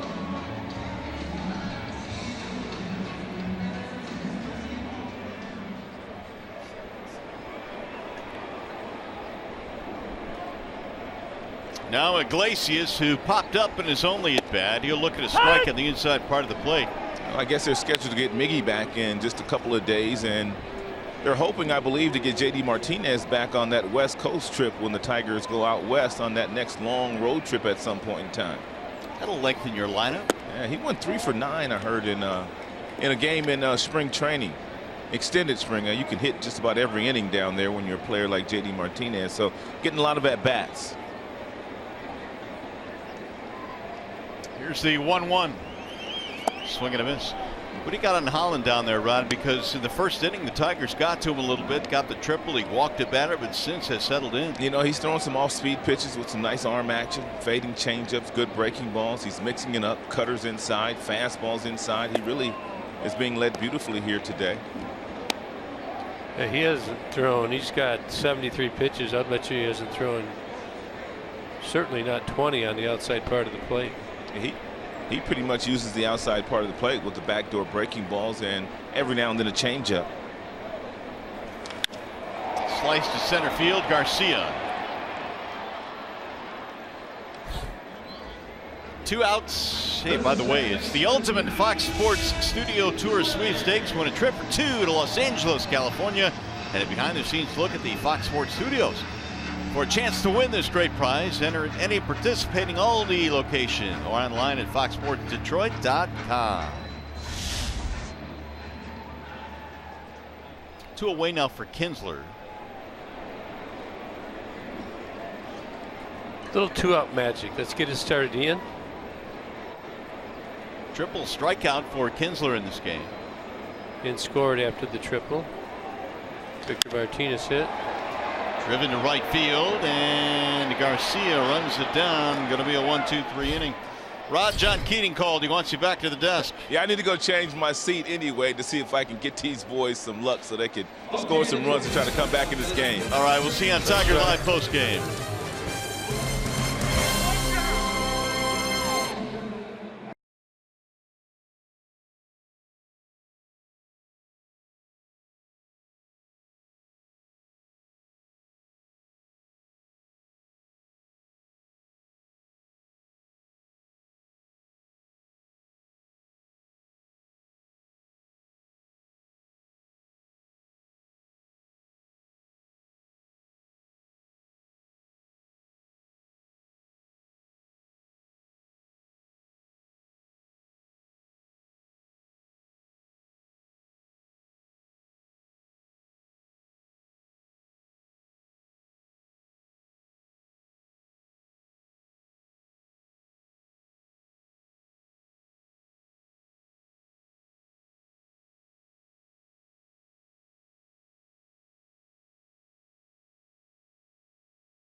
Jacob deGrom, 35 strikeouts over his last 3 starts. That Mets team has struggled, but deGrom is getting it done. Yeah, that's an interesting ending to that game as well. The Rays, 3 home runs in the 8th. First time in team history. And Chris Davis, second fastest player to 50 home runs. And they're still talking about this, Rick Renteria and Jeff Nelson, and you know they don't have everything covered, and he's got a point right there, because I think what they're looking at right there is there's not conclusive evidence to overturn it, but really you could clearly see it did not hit the bat. And that's why it's kind of a difficult decision, because by the book, there was not clear evidence that you could overturn it, yet you could clearly see that, as you said, it didn't hit the bat. So what kind of decision you make on that? I mean, they both have a point. Yeah, so they'll try and clean that up. 0-2 on Abreu.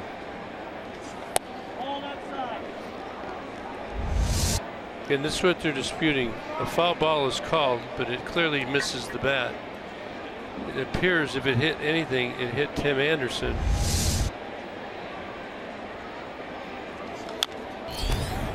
Get back to that Mets game. Bryce Harper's up, got their closer Familian, and he takes him out. He brings in the lefty Edgin. And they get a double play. You get a double play and it's over. Terry Collins, things have not been going in for the Mets, going well at all. Just one of the several things as a manager you have to balance. And he obviously didn't know that might happen. Now, the closer had been struggling as well, right? Right. So his thought was, this gave me the best chance to win the game, number one, and if we win the game, my closer's still going to have a success. So that's probably got a bit of explaining to do to his young closer, but he did what he thought was right for the team. The Tigers may face some situations like this as we move forward as well. That's the point. Yeah, that's a good point. I mean, I remember when I was told to move somebody out of the order. That's a foul ball. And I bucked against it because I wanted to take into consideration what that would do with the relationship and that young man's psyche. And eventually I had to do it. So you try and set those things up before it happens, so it is taken the right way by the player and you don't have any secondary problems happen because of your move.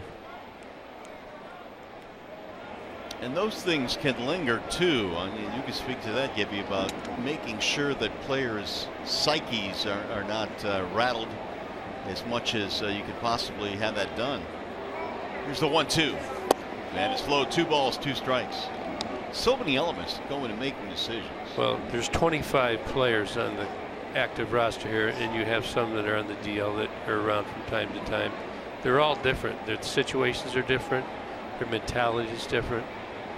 Their maturity is different. They're from different places. So it's a challenge for any manager to try and consolidate and balance those situations. People get frustrated, and sometimes you overreact. You got to deal with it. In the air to center field, and it's going to be run down by Romine. 1 gone. Pepsi 10-game flex plans are on sale now for as little as $175. You get tickets for 2 games of your choice each month for the regular season. 313-471-BALL or visit tigers.com. The Pepsi 10-game flex plan. Take advantage of that.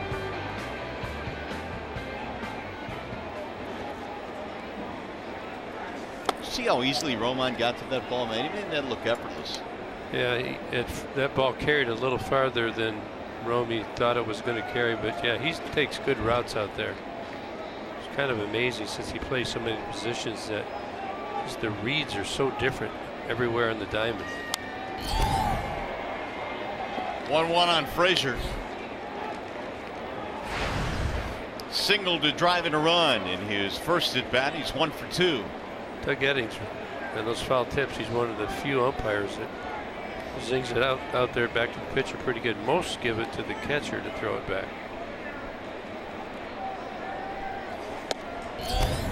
Busted him inside.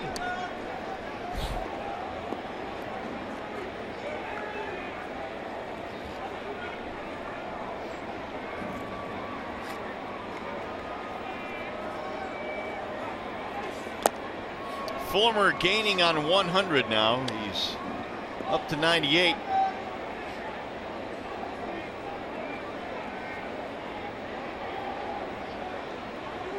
Pitch count was elevated early. There's the strike called, 3-2. 110 is the high for Fulmer, his second start of the year. That was against Minnesota. Lane Hardy warming up in the bullpen.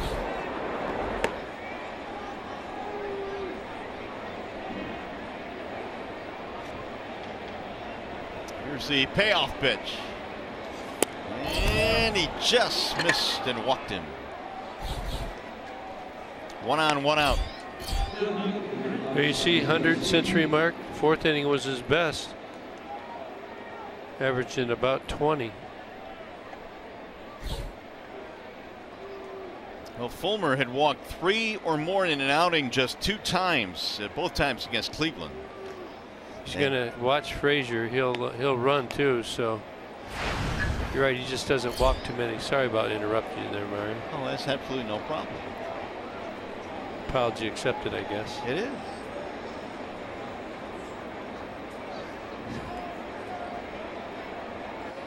That was bad. Hey, sometimes you gotta admit it.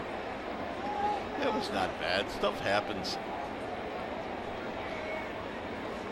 My mind just gets rolling ahead of the game right here.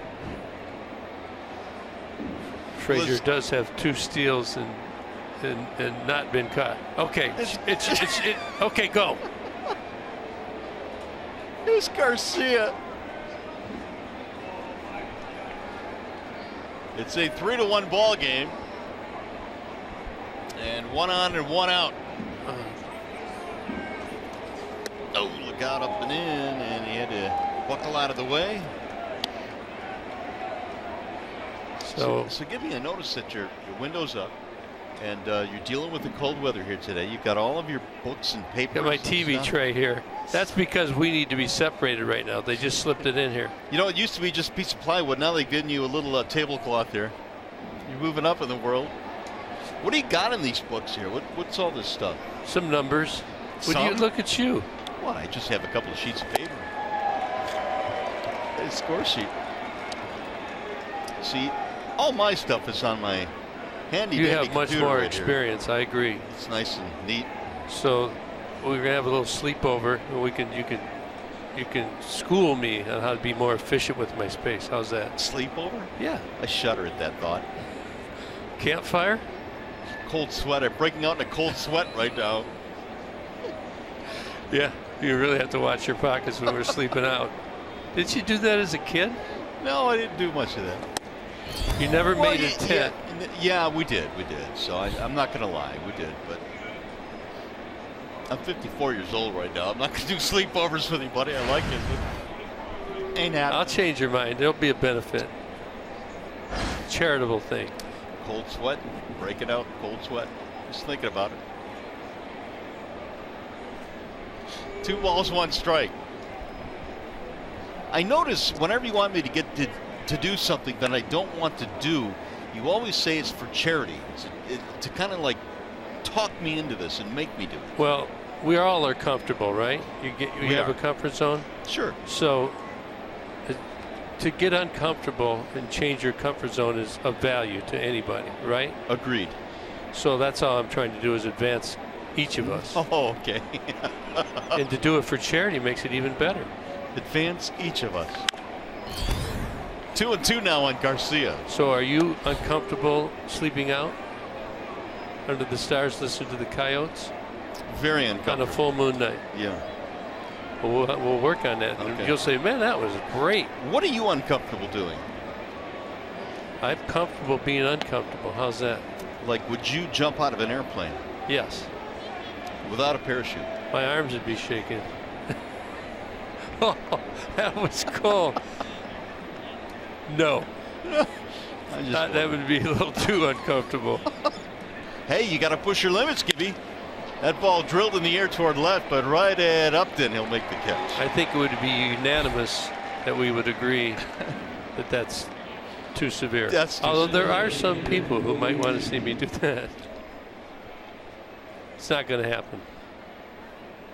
Here is Ashe now with 2 outs. White Sox have led 3-1 since the 3rd. Neither team has scored the last couple of innings.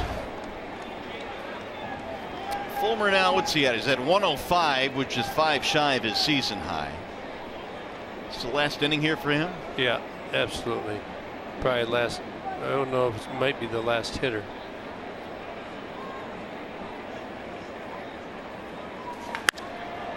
Fly ball. Center field, Romine cruising over. And that'll end the inning. No runs, a walk, and 1 man left.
1, Derek Holland from the Chicago White Sox throwing a gem, really dominating on the inside part of the plate, much the way Seattle's Paxton threw him in there. Started the game early with the fastball in off the plate, then he started snapping the breaking balls off. Many pitches taken, Tigers over swinging on the breaking ball, and there you see the line. 5 innings pitched, only an earned run, 2 walks. Michael Fulmer on the other side, 3 base on balls, 3 Ks in 6 innings pitched. That is our Comerica Bank game summary and what has transpired here so far today. Mikey Matuk leads it off in the bottom of the 6th. Matuk, Castellanos, and Martinez see if they can get it done here. 2, 3, and 4 coming up. Holland's pitch count in pretty good shape, and he delivers a strike. 1-1. Matuk 0 for 2, strikeout, flyout.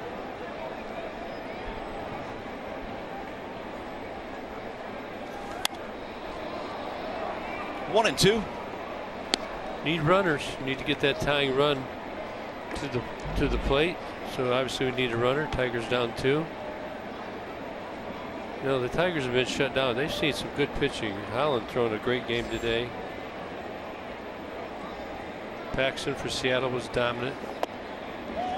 But you can see that the White Sox scouted the Seattle game, because Seattle, after giving up 19 runs, I talked to Mel Stoudemire Jr. He said they didn't throw inside.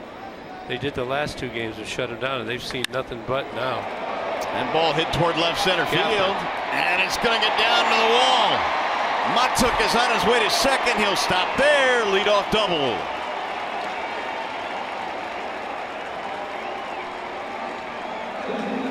Well, this is what we needed. We need to get a guy on base. Better yet, he's in scoring position.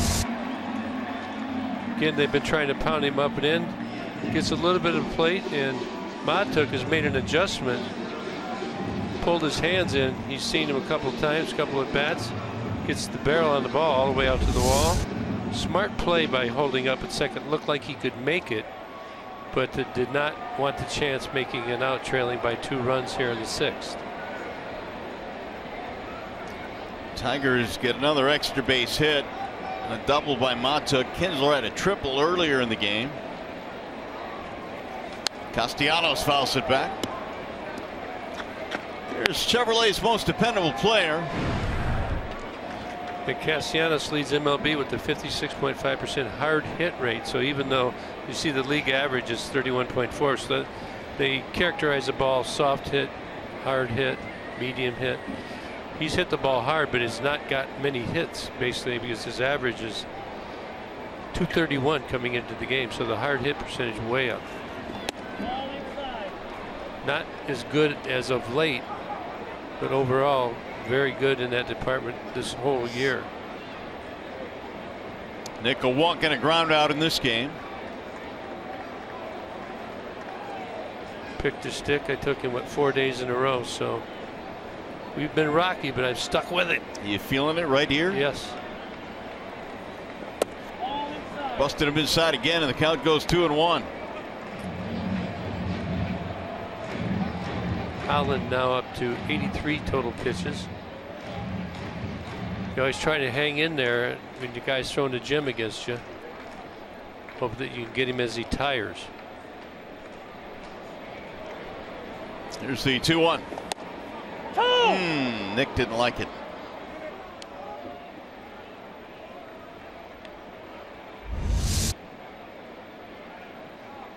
For good reason. 2-2 on Castellanos.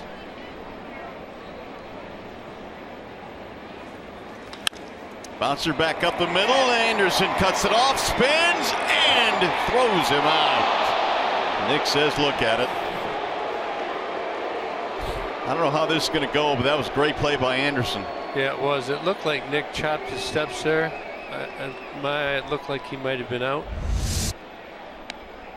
That ball, Anderson put some mustard on it to get it over there. Falling away. This kid is a good young-looking talent. We got to stop it right. See how he's chopping his steps right here? Is he in there? Ooh, it's awfully close. Is that a tie? Or did Nick just get the foot in there? And now they're telling Ausmus you got to make a decision. They're going to want to look at it. Do it. I think you almost have to do it here, don't you? Yeah. I mean, you're getting to the latter part of the game. That's a close play. This is a big play. So I got a text in between innings about where I'm uncomfortable at. I was reminded. Okay. And?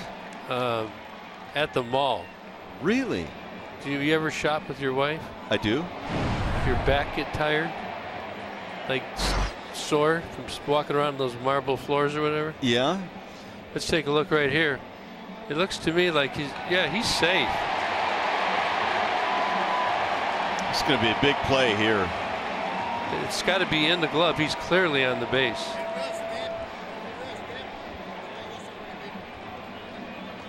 But Rick Renteria thought he had a case as well.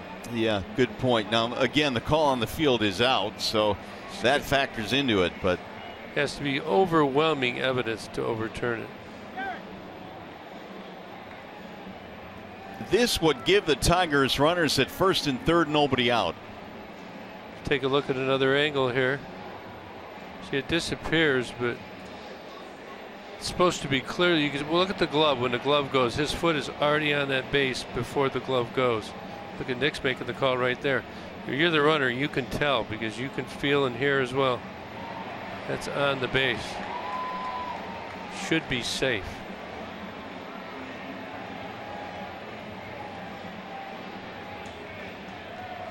Nick immediately saying, look at it.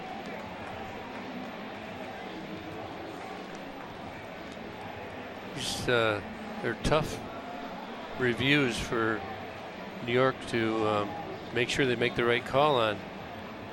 Very close, and we're watching it in super slow motion, and it's really hard to tell. Let's hope they got that one view up in New York, huh? Well, you hope so, but I'm always of the opinion that the longer it goes, the more difficult it is to turn it over or overturn it because they're just not seeing anything that has totally convinced them. So we still wait. Well, it just tells you they're really watching it to be this long. Here we go. Give me a safe call. Oh, man. Oh, that's a huge play right there. That's a payback. Yeah, could be right.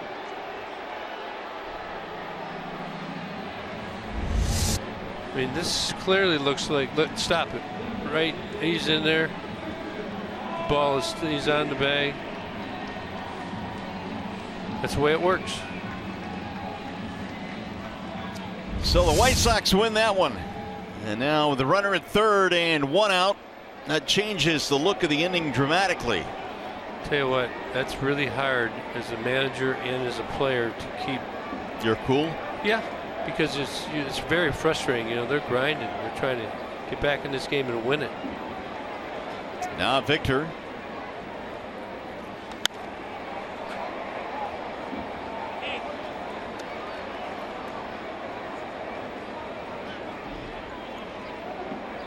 So what they look at there is the ball hitting or contacting the interior of the glove. So that's not necessarily the back end of the glove, it's the interior of the glove. So the end of the webbing. Any part of the interior, not necessarily the back part of the glove. So yeah, webbing could be it. Regardless, though, a really good play by Anderson. Yeah, very good, and could end up being a huge play for the Tigers. Now the 1-1 popped up. No, he's not going to do it. Garcia sizing it up. Make him throw it. They're going to hold the runner at third. 2 gone.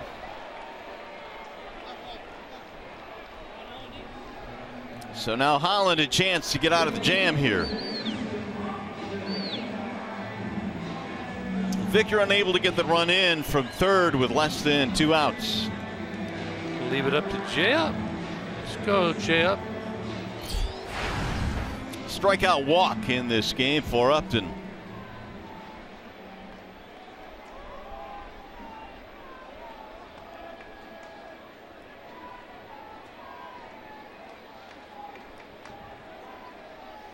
Michael Fulmer started this game today and gave up a run in the first, second, and third. There's a bouncer and a base hit right field. Upton gets it done with 2 outs. Big hit right there. You get out of that inning without a run, it kind of demoralizes you. Instead, within 1. That a great at bat by Upton, not trying to do too much. Just get this run in. He got a ball out over the plate, did not try and pull it. Saladino couldn't catch up.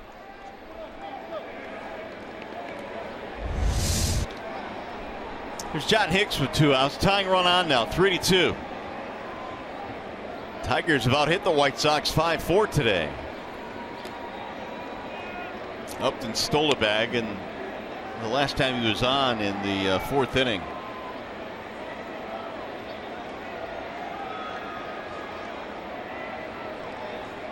He's got a good move. You really need to stay with him late if you're on first base. You can't take it. There's another one. I don't think those are as good as a move that he pulled on Bromine the first time he threw over. Shane Green, Blaine Hardy warming up.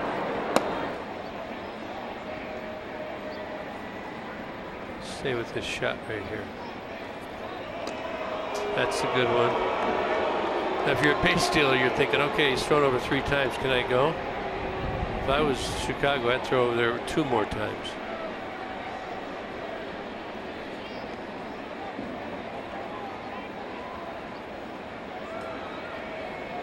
Quick pitch team. To third base. He'll get the force to end the inning. Tigers get a 2-out hit to score a run.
The 7th inning, and tomorrow the Tigers face these White Sox at 1:10. Save on great seats with the Sunday Family Value Deal. Get 4 tickets, hot dogs, chips, and drinks, all for just $16 per person. Visit tigers.com or call 866-66-TIGER. Well, we're trying to stay warm here this afternoon. Temperature's been in the 40s. Got a new pitcher? We do. It'll be the left-hander Blaine Hardy checking in now for the Tigers.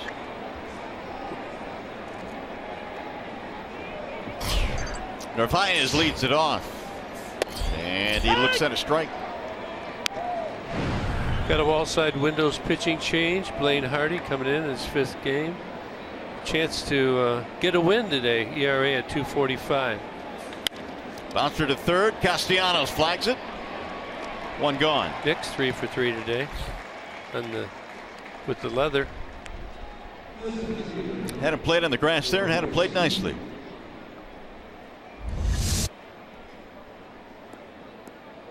Good route on that ball. Gets a hop that doesn't come up. Cleanly over to Hicks.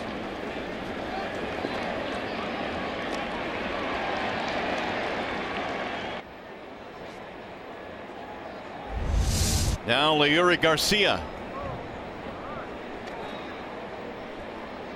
Only 4 hits this afternoon for Chicago.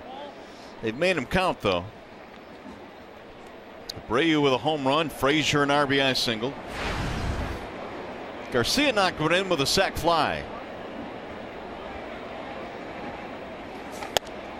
Take! 1-1.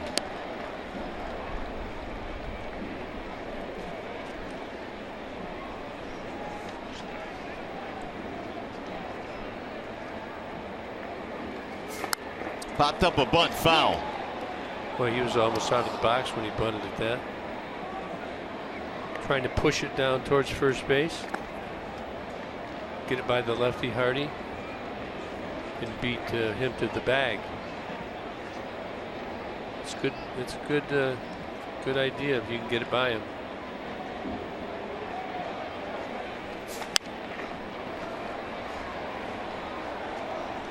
I'd move in if I was Mikey Muttuck. The ball's away, he's just slapping at him.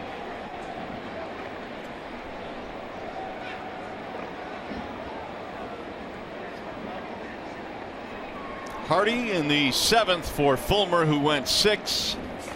Ooh, all the way to the backstop. Michael ended up throwing 106 pitches today.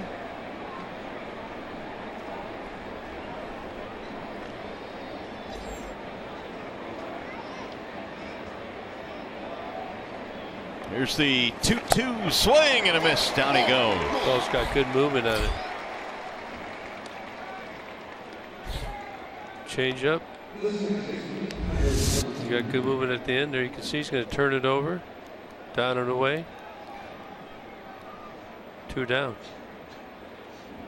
Now that ball actually was way outside, but it started out. When it starts out, it looks like a strike to the hitter.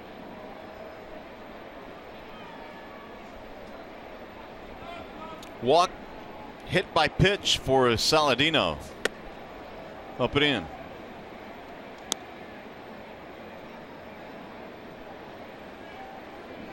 Scored a run in the first inning.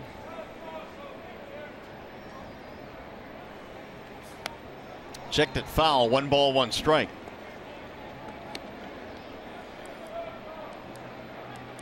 Saladino played all over the place for the White Sox last year. Played some short, second, third, outfield. Been used mostly at second base this year. Likes that ball out over the plate. It'll pop up shallow left field. Upton coming on, and Justin gets there. It's going to be a 1-2-3 for Hardy coming up. Consumers Energy 7th inning stretch.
The bottom of the 7th. Let's see if we can find Johnny Kane. I think he's hanging out in left field.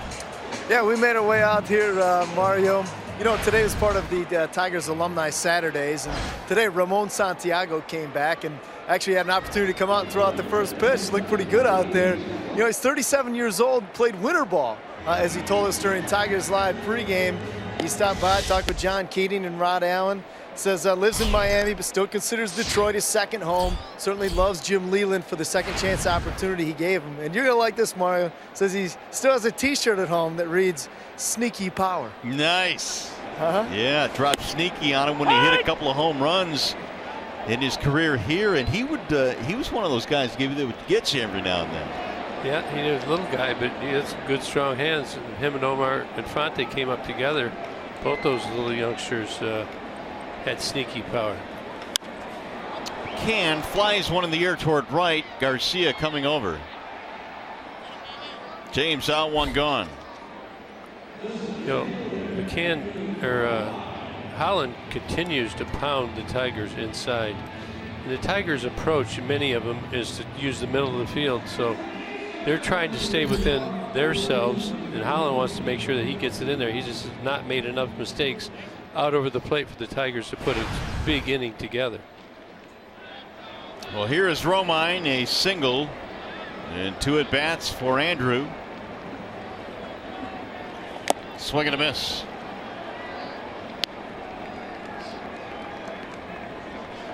Chicago not taking any chances. They got both corners in. They're just far enough to not want him to bunt. To the shortstop, Anderson can't make the play. Tried the running scoop.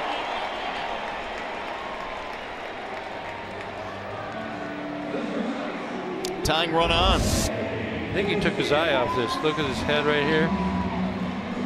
He was trying to get around the other side of that ball. Probably a backhand, little back step, and then take it to your backhand drop step. But he chose to do it the other way, and that'll benefit the Tigers. Is Romine on with the 2-out single. They give an error.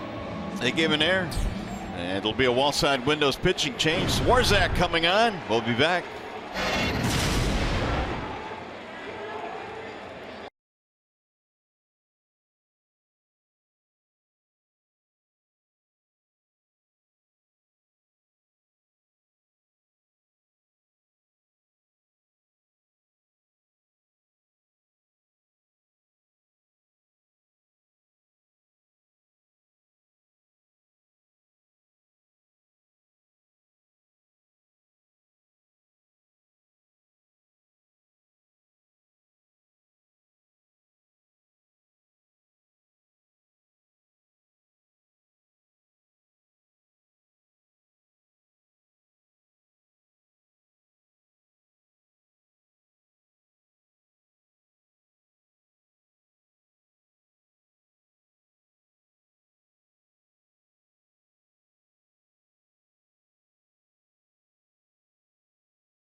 Tigers have a man on, a man out in the 7th inning, and that's going to be it for Holland. They go to the bullpen.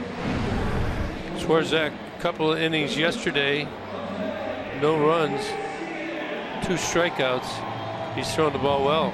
Look at that whip, .34. Nobody's been getting on base. 14 strikeouts, only 1 walk. It's been the best bullpen in the major leagues, an ERA of 1.83. Fastball, slider. That's just about it. That's all they feature, but they're good ones. 95 miles an hour, 86 on the slider, I got my stopwatch to see if Romine could steal. Ooh, he almost threw it away. Almost got Omar Vizquel. He was ducking.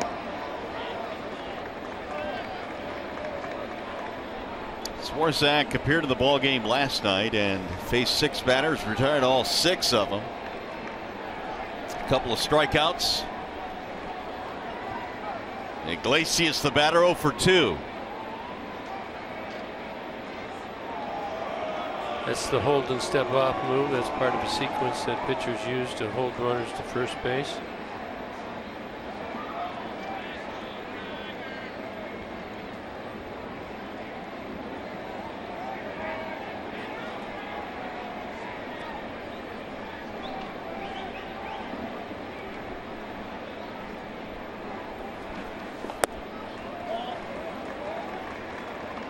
Very quick to the plate. Love a hit and run right here.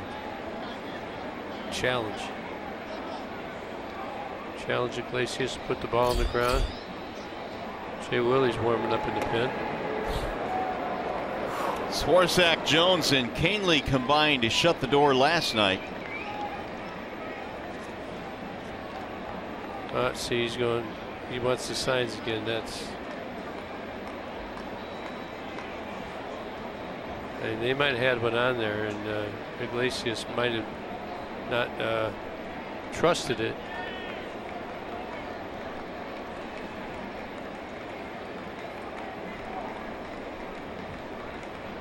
One ball, no strikes. Runner goes and fouled back. It was on. I liked it. Well, you brought up this a little bit earlier, but when you have a guy up there with the bat skills of Iglesias, he rarely strikes out. Typically will put the ball in play. Do it again right here. It's a pretty good matchup. You got a guy in the bases right now that can run a little bit. Will they do it again? Let's see. Nope, holding this time, bouncing ball to short. This is going to be a double play. 6-3, and that's that. No runs in air and nobody left. Tigers baseball presented by Bell Tire.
Tigers baseball on Fox Sports Detroit is brought to you by Comerica Bank, a part of Detroit and the community since 1849. Your Metro Detroit Chevy dealers. Visit ChevyDetroit.com. See why Chevy drives the Motor City. And by Wallside Windows. We can do that. We are the factory. Back here at Comerica Park on a chilly April afternoon. It's a tight one here today, 3-2 in favor of the Chicago White Sox. And the first one is in there for a strike on Tim Anderson. Blaine Hardy out for his second inning. The work really had a good previous inning. Good seventh, 1, 2, 3. It'll be Anderson, Cabrera, and Abreu, the 2, 3, and 4 men. Shane Green in the bullpen warming up. Outside, 2-1. 2 runs on 5 hits for the Tigers today. Sox had 3 runs, only 4 hits. I'm sure he'll leave Blaine in for Melky, deck hitter, and then Greeny's for Abreu. And Abreu's homered in this game already. 3-1. Out in front. Got a good changeup.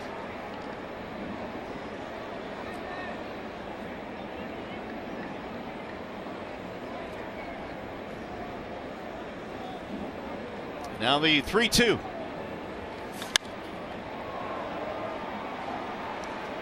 Pretty good crowd here this afternoon. 36,217 at Comerica Park. Photo day here before the game today.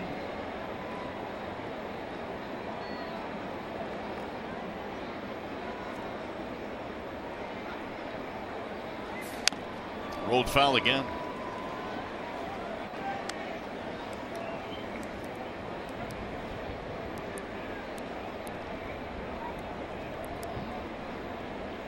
Pause, doing his thing.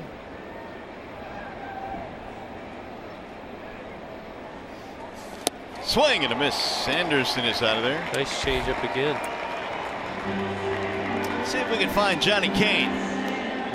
All right, Mario, we're out here just behind the Chicago White Sox bullpen. And Jane, birthday week. You're from the UP? Sault Ste. Marie. We're the biggest fans in the UP right here. You got the whole crew. All right, so you say you come down every year. You may be able to come down for a couple games? Yep, we come on Friday and Saturday games just around my birthday, whenever it works out. Yep. What are your thoughts on this thing here? It's awesome. It's a great stadium. We love coming and just hanging out and walking around, having some drinks and food. You're having drinks out here. How far is the drive from the UP, if I might ask you, from the Sioux? It's about 5.5, 6 hours. Yep. But well worth it, right? Well worth it every year. Yeah. All right, biggest fans from the UP. Go Tigers. Well, happy birthday. Good to have you guys all here. Always good to take in a Tigers game here from far away. Mario? All right, Johnny, they're not too concerned about the chilly weather today, I would assume. That'll be no problem. Have you been there, Shula? I've never been up there, no. You know it's there. What's there? The Sioux Locks. Well, yeah. Well, I thought it was something else. You said you've been up to the Sioux Locks. You know what's there? I said Sioux. The Sioux, yeah. Oh, okay. Used to go up there all the time, every year. Pretty cool. On the way to Sugar Island, which is not too far away from Sault Ste. Marie. Take a ferry across, catch some walleye. Now you're making me hungry. Here's the 2-2 to Cabrera. Inside, 3-2. This will be his last hitter. Abreu is lurking on deck. 1 gone here in the 8th. 3-2. White Sox lead. Fouled away. And it looks like the hard throwing Tommy Canely is warming. No sleeves. Yeah, those pitchers, they're plenty warm. They're chucking. They're into every play. Popped up. Hicks at first in foul ground. 2 gone.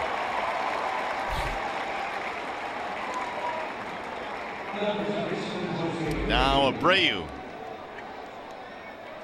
Nobody on. They're thinking about leaving him in. Looks like they may. They've had Shane Green if needed here. But Hardy's going to face him.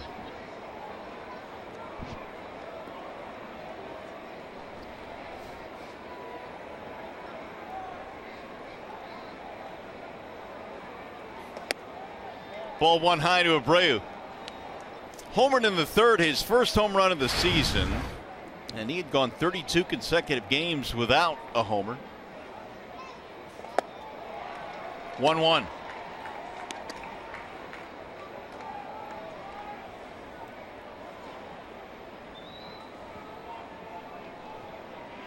Hardy had a 1-2-3 7th and has gotten 2 batters here in the 8th. Eesh. That came up toward the helmet. Yeah, trying to go up and in, but not, certainly not trying to hit him up there.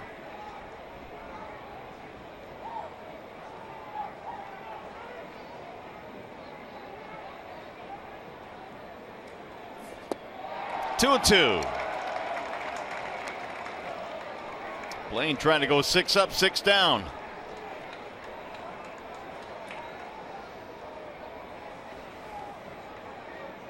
Second stint with the Tigers this year.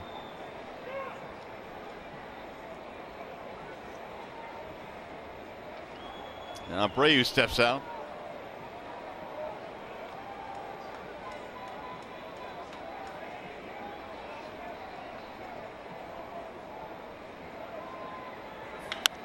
In the air to left field. That ball hit well, and Abreu's going to do it again.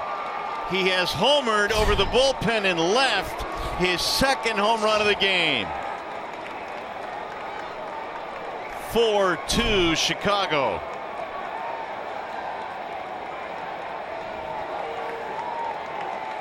Well, the changeup's been working very well for Blaine Hardy.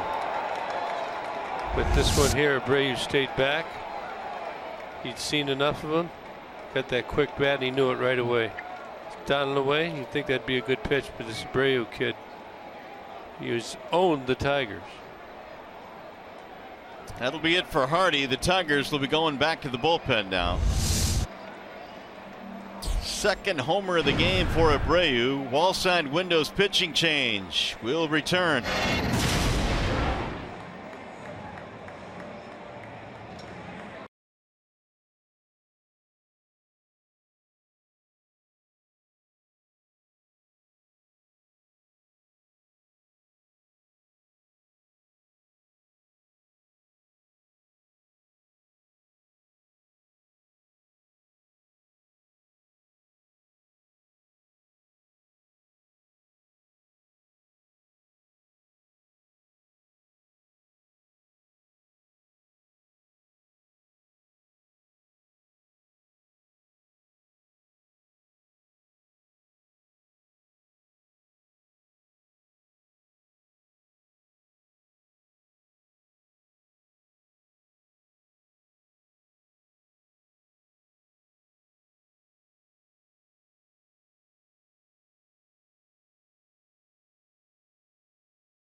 Abreu here in the 8th inning, a 2-out solo shot makes it a 2-run game again as he cleared the bullpen in left field. And now it's going to be Shane Green to come in out of the bullpen. Yeah, Greeny's coming in. Struggled a little bit with his walks as of late, so hopefully today he'll get that under control. Last pitch against Seattle through an inning. Had a walk and a strikeout. No hits. Last 5 outings, a 2.45 ERA. Abreu with 14 home runs lifetime against the Tigers now. He's only been around a couple of years. It's amazing how that happens too. Some guys you just can't explain it. He is a good hitter. Oh, Frazier is drilled. That's nothing intentional there. He just lost that one right out of the gate.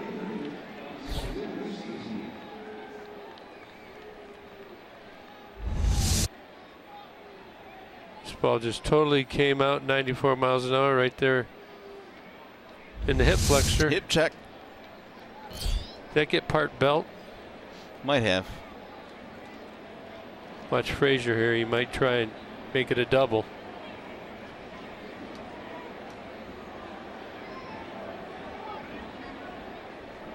That's going to bring up Garcia now. He's 0 for 3. He's going to try and throw this one on the outside part of the plate.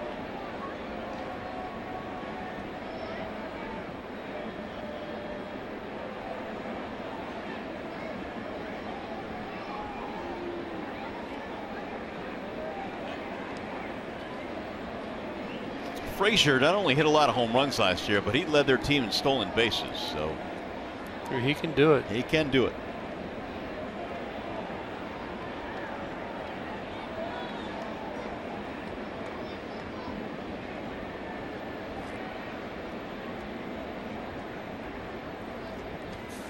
Ball 1 to Garcia.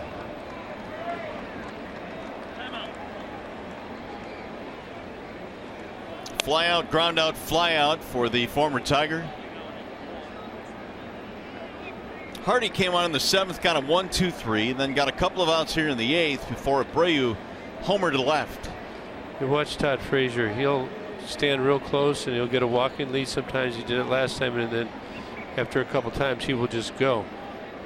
He's going to be really short. As soon as he comes set, he'll start walking off. He's trying to act like he's not going. Bender. Got to stop him.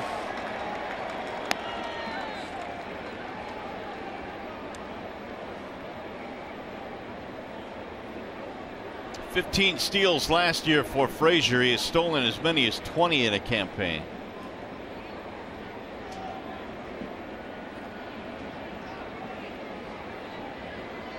Well, Todd Frazier is not that fast, but he's did a good job of stopping him there. Strike called on the outer edge. 1-2 on Garcia.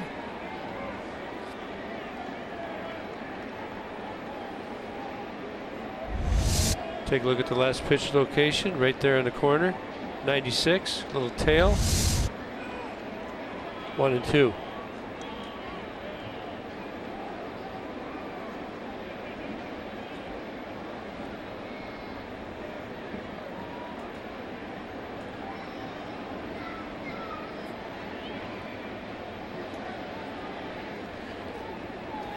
Yes, Checked it, he went. Strike 3 called. Garcia is out of there. And they'll settle for the 1 run on the home run by Abreu. Tigers bat in the 8th with the top of the order coming up.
Pitch happened in the last inning after the Tigers are trailing 4-2. Shane Green comes in against Avisal Garcia, leading the league in hitting.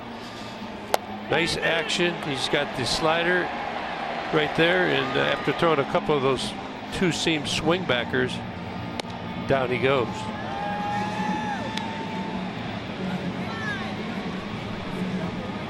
Well, we've got a wall side windows pitching change now. Here is Tommy Kahnle.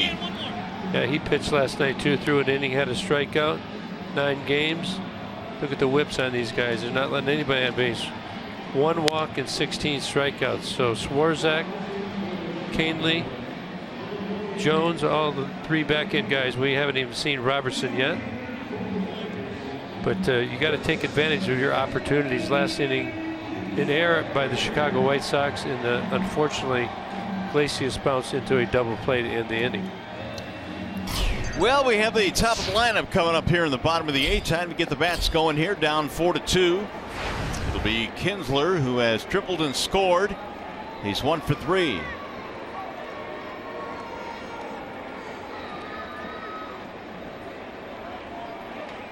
He didn't fly down his last at bat. Pretty much all fastballs, 80% or better fastballs. Kahnle. And they're high octane as well. Yep, 96, 98.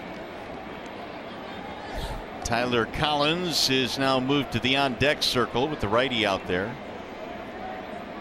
He'll bat for Matuk. Here's the 0-1. 0-2 now on Kinsler. Given the Express, 98.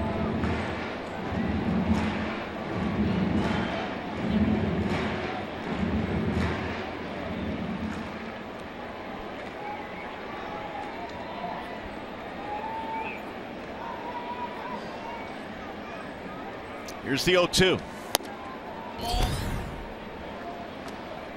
The other big pitch he does throw is he will throw a changeup and not many sliders. It's kind of a fastball change. You pretty much look heater early in the count. You want to try and center one of those. Got him. Strike 3. Kinsler disagrees. 1 out. We check in with Johnny Kane now. More on Tommy Kahnle. Well, Mario, a little known fact, Tommy Kahnle, big WWE fan, he told us. He's got a championship belt hanging in his locker stall, and actually came out and posed with the belt for us. He says he watches every week, every Monday and Tuesday. He also told me Derek Holland is a fellow WWE wrestling fan. The 2 of those guys went to the Elimination Chamber in Phoenix during the spring. So there you go. That's a sweet. Did you take that photo?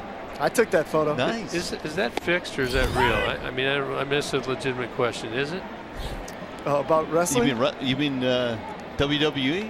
Yeah, I haven't watched it. Well, it's entertainment. It's entertainment is the best way to put it. Okay, gotcha. They're tremendous athletes. Yeah. There you go. Who entertain. Here's the 0-1 to Collins. Didn't mean to make a negative comment. It was. No, it's I a remember legit question. Way back in the day, right, when you were a kid. Yeah, remember the Sheik used to spit fire? Do you think that was real? Well, the fire was. Yeah, the fire was. Time out. Let me get this in here.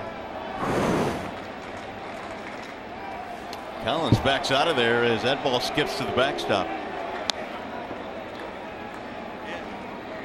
They called it big time wrestling. Big time wrestling back in the day at Cobo Arena. When I was a kid, man, there was nothing better. The guy would come and the guy would jump up and help him flip him. Right, exactly. I think the WWE is probably a little more than that. Yeah. Bobo Brazil. They pack him in. Haystack Calhoun. Dick the Bruiser. Yeah, Big Tex McKenzie. Swing and a miss. Can't catch that up there at 97. Yeah, you got to get it down. 98 plus miles an hour. But that ball rides. It's kind of hard to lay off it. Just kind of hope you can foul tip one if it's up there at top of the zone. To get one that's lower and then drill it. How about Pompero Firpo? Remember him? I don't. From Parts Unknown is how they used to announce him in the ring. From Parts Unknown. We have no idea where this gentleman was born. Came in a spaceship. Ah, the good old days. 2-2 on Collins.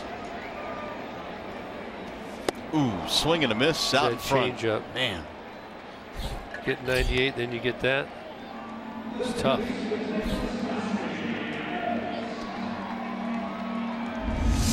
You see the grip, 3 fingers. Look at the tail, how it tails there. Zip. Tough pitch.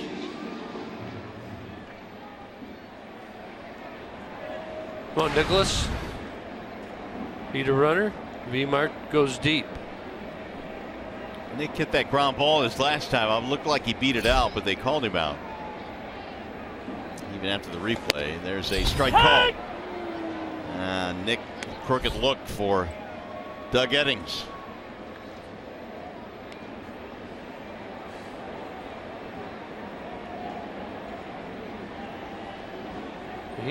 Watch Canely. He turns away, hides the ball. Just watch that back shoulder. We'll watch another one here. Just watch how his back shoulder disappears and he hides that ball. So, you know, the velocity is obvious, but how well you see it is not.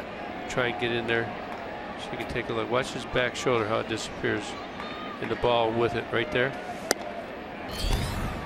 2-1.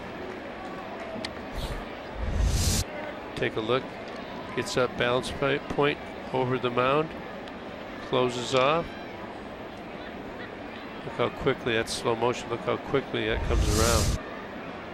It's on you quick. About a quarter of a blink of an eye to make a decision.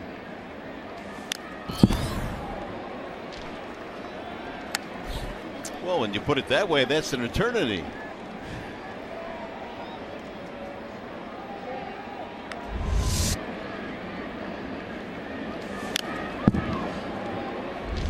Those balls are deep.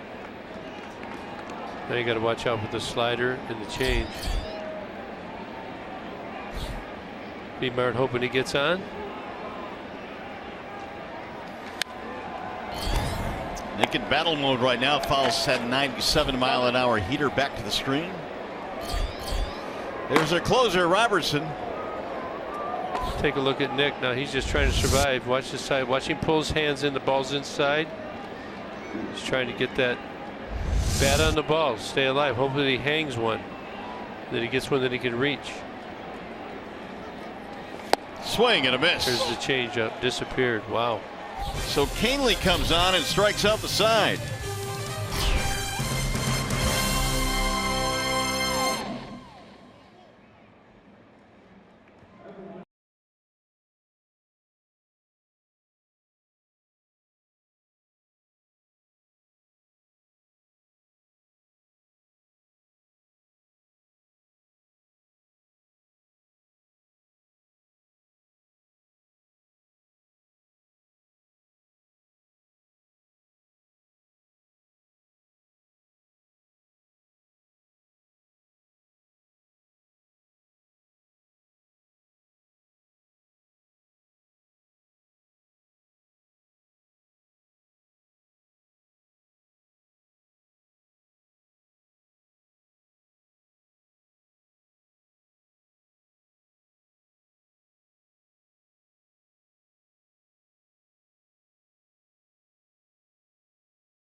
A 1-800 call Sam update, and Rod the Tiger bats, which had been making all kinds of noise going back to last weekend, man, they have gotten quiet. Well, since they scored the 19 runs against Paxton of the Seattle Mariners, the bats have gone stone cold. We knew as much going up against Chicago White Sox. The White Sox have some of the best pitching in all of baseball, and one of the things we talked about in the pregame show, you wanted to stay away from the back end of this bullpen. They got some guys that can really chuck that baseball. All right, it seems like they're going to get their closer in their next chance to bat, and hopefully it's not their last chance to bat. Mario, give me.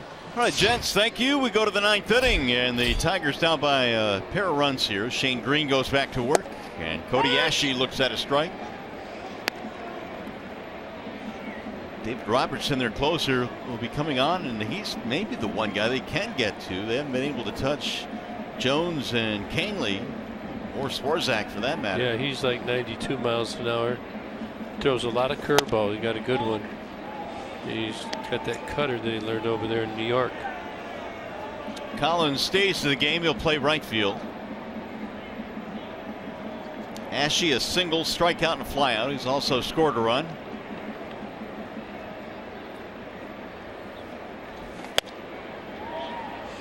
Two and one.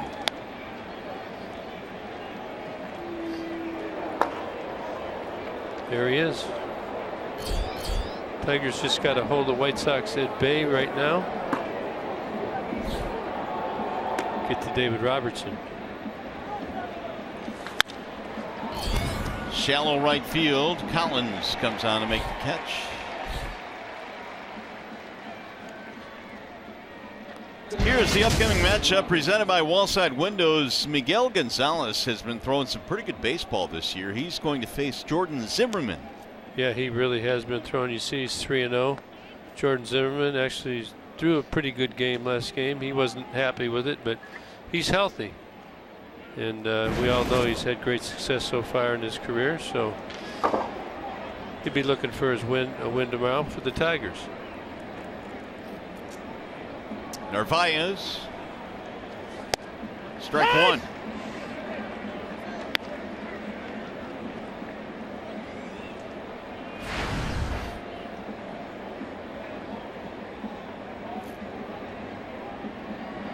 Each ball club 5 hits this afternoon. 4-2 Chicago. Narvaez 1 for 3. Single, 2 grounders.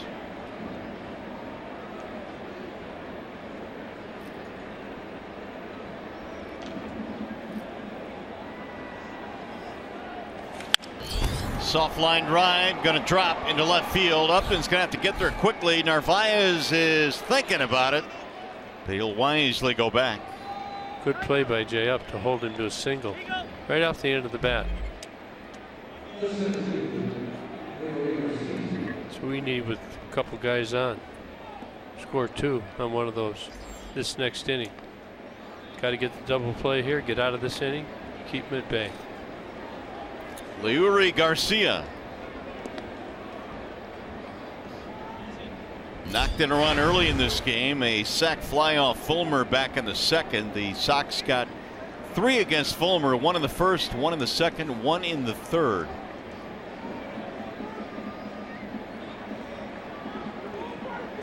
Chicago trying to win a series here at Comerica for the first time since 2014.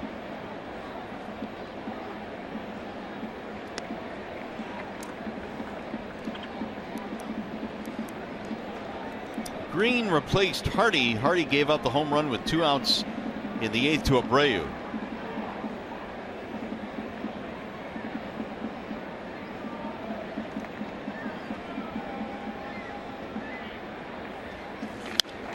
Fouled away 0-1 on Garcia.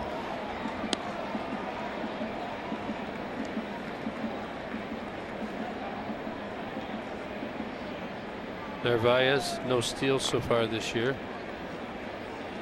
Wouldn't think that he'd be on the move, although you need to keep an eye on him. Nice ground ball double play right here. Ground ball foul. 0-2. Top of the order waiting on deck, Saladino. Michael Fulmer started today, 6 innings, gave up 3 runs and a home run to Abreu. Plain Hardy came in, gave up another one. Tigers trail here 4-2. Ooh, good pitch. The backdoor piece.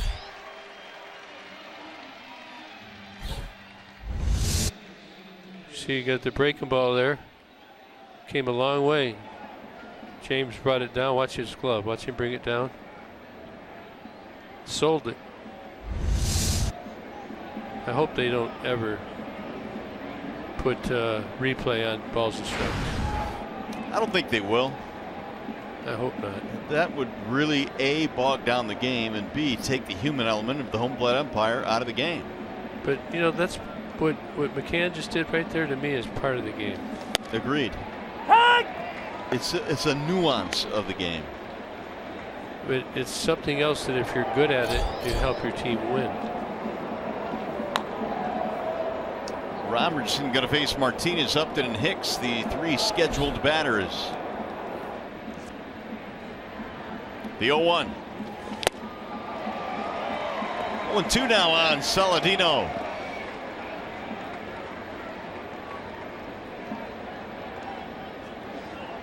Keep it in on him. It looks like that's what Detroit's tried to do today. Yesterday got a couple of hits out over the plate.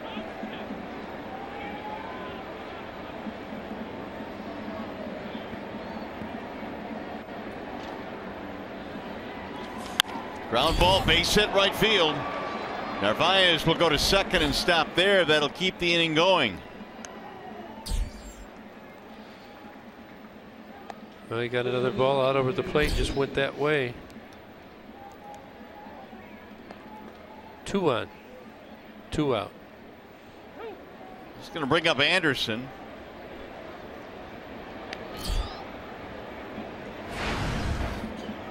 He is fanned in each of his last 2 at bats, 0 for 4 in this game.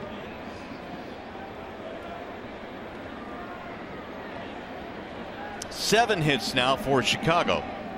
Anderson really hunts the fastball. He's got a very quick bat.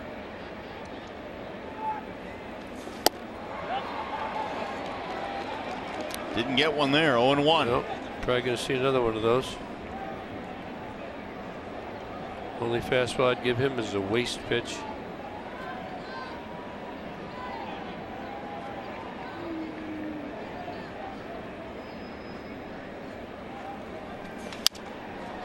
In the air, shallow right field. It's going to be Collins. That'll end the inning. No runs, 2 hits, 2 left.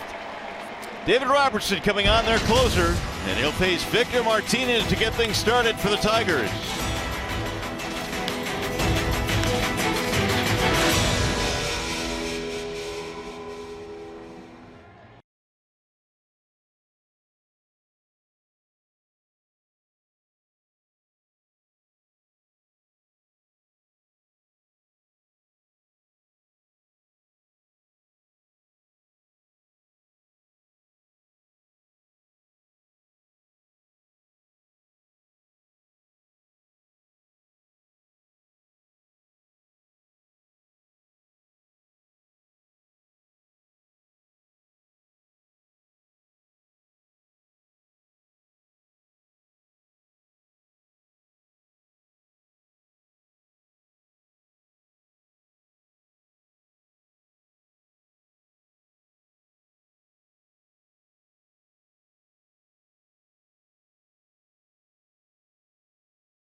Last call for the Tigers, and we remind you MLB.com at bat is your #1 app.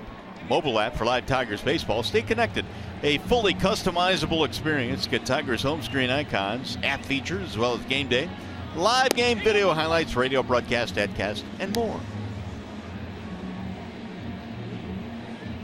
Here is the 1-800 call Sam call of the game. Nick Castellanos had a tough game defensively yesterday. Today, pretty good. 3 for 3 or 3 for 4 for 4. But it's good to see him bounce back like that. Not a rookie, still kind of a youngster, so you like to see your players respond to tough nights like that. It won't be his last. Good job taking care of business. David Robertson has come on now to try and close it for the White Sox. He's got great numbers. 8 games, 5 for 5 in save opportunities, 13 strikeouts and only 3 walks. Stands only 5'11", 195, 37 saves last year. And Victor skies one in the air, deep into right field. Garcia going back, and that ball is gone. First pitch of the 9th inning, and it's a 1-run game. First home run of the year for Martinez.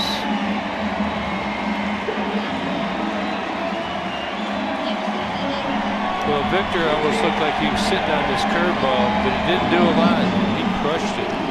There's a no-doubter. See the grip right there? He's on the side. Doesn't do much. V-Mart all over it. Right down the middle. We've watched some of these home runs. Most of them are pretty much in that area. Center cut, and these major league hitters pound him. Brings the Tigers within 1. You just had the feeling that this is the one guy at the back end of their pen the Tigers might be able to get to. Robertson now will face Justin Upton. Swing and a miss.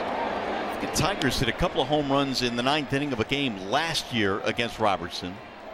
That was in Chicago. And they jolted him here with a solo shot in the 9th.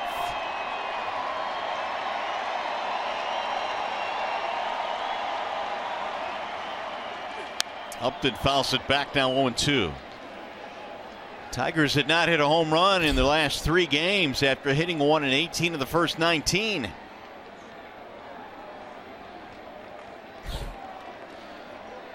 His fastball, it's not straight. It's the Mariano Rivera taught cutter. He's got a late finish on it. 91, 92 mile an hour.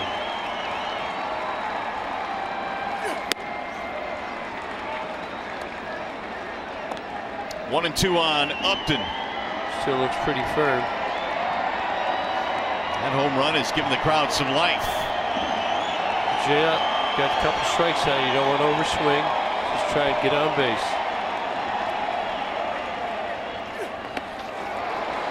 2-2. Robertson has 11 career saves against the Tigers. Jay Upton's got a walk, stolen base, and a base hit. RBI base hit. That plated but took.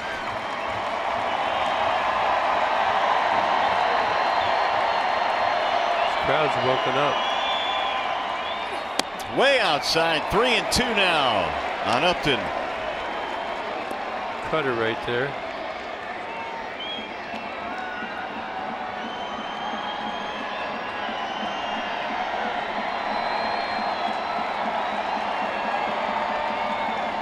Robertson had 8 1/3 scoreless innings dating back to the end of last year, but the Tigers have gotten him here.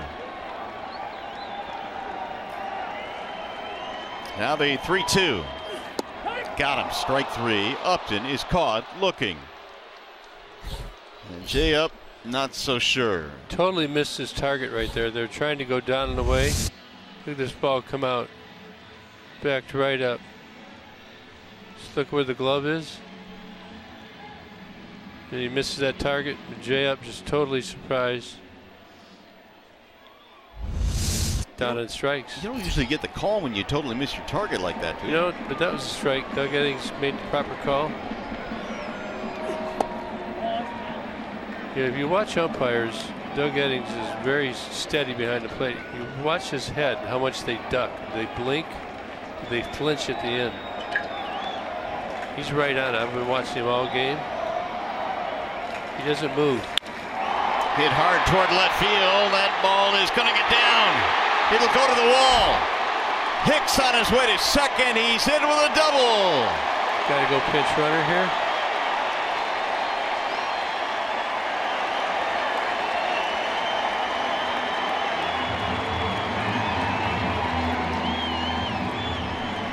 Tying run in scoring position.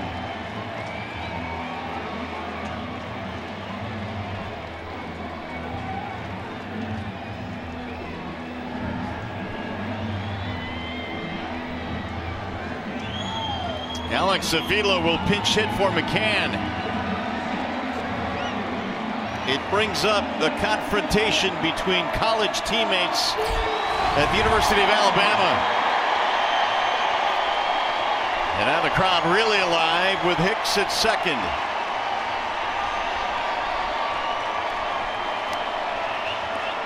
Avila for McCann.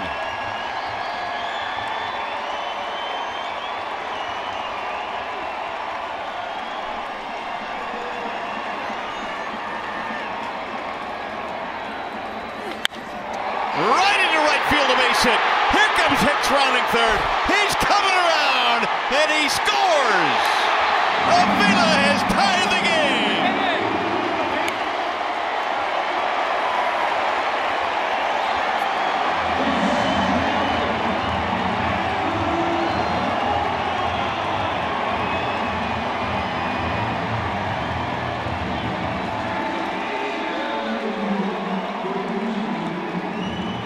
Tell you what, that makes you feel good when you make the right moves.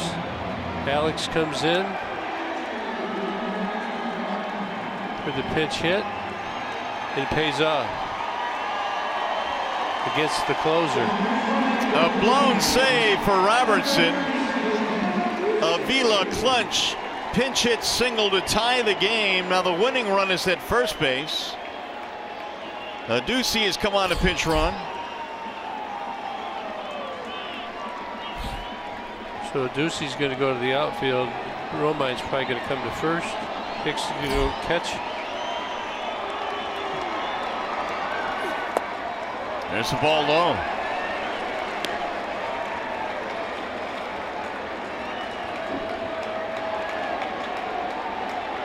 Hicks going to have to get the catching gear. The gear on.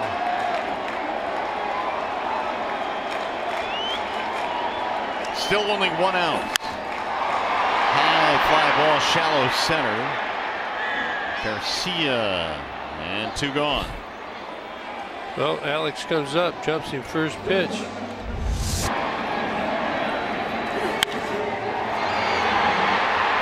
Veteran guy off the bench. He knows what he's looking for. And Garcia had to go to the left. Bench erupts. Well done.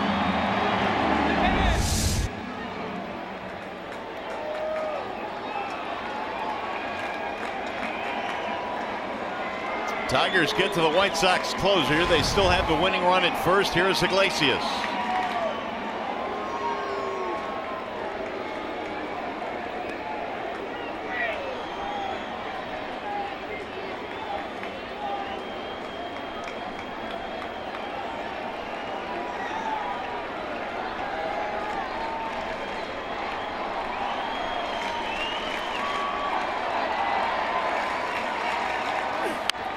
Drops on a butt.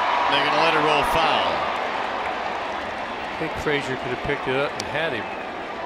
Bunted that ball really hard. Justin Wilson warming up in the Tigers' pen. Should the Tigers not score, Anderson Cabrera Abreu for the White Sox. 36,217. Watching a Tigers comeback with two in the bottom of the ninth. 0-1 on Iglesias.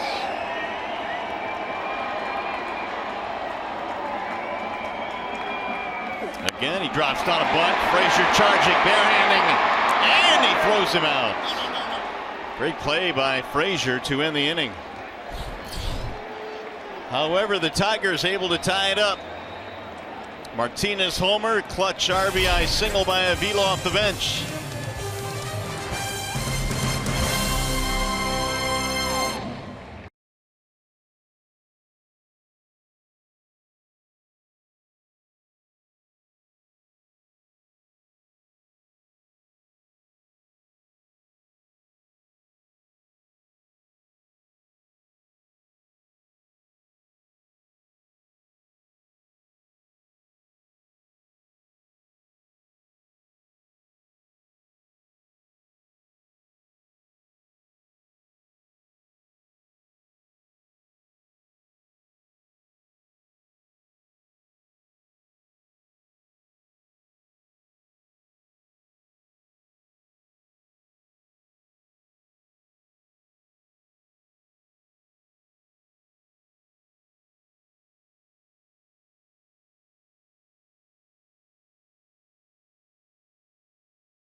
stepping off the bench with an RBI pinch hit single, making it 4-4 as we go to the 10th inning.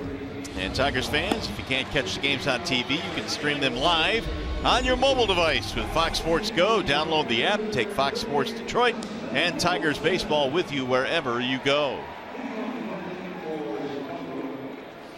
Got a new pitcher, Justin Wilson. This season, 11 games, 5 holds, has not given up an earned run yet. 15 strikeouts, 3 walks, and he's throwing the ball well. Fastball, slider, very firm, with good location. Hicks is catching. Tigers have made a bunch of changes defensively. And Cabrera looks at a strike. Cabrera, Abreu, and Frazier.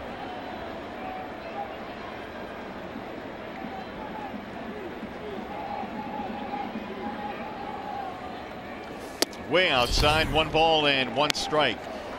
Here are the changes. Collins now will move to center field. Adduci is in right. Romine will shift to first base. And there's your new battery of Wilson and Hicks.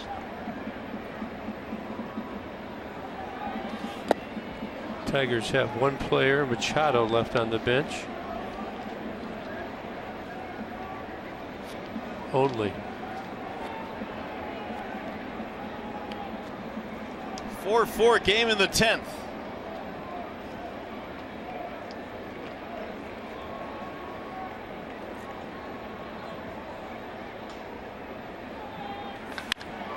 Drilled in the air to deep left field. Up and goes back, and it is gone. Melky Cabrera has untied the game.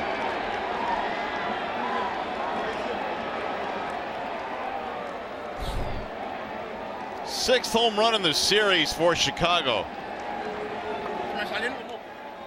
Melky Cabrera, I tell you, he scraps guy. He just keeps grinding. Looks like a little slider. Brings those arms in, and he gets out of here in a hurry.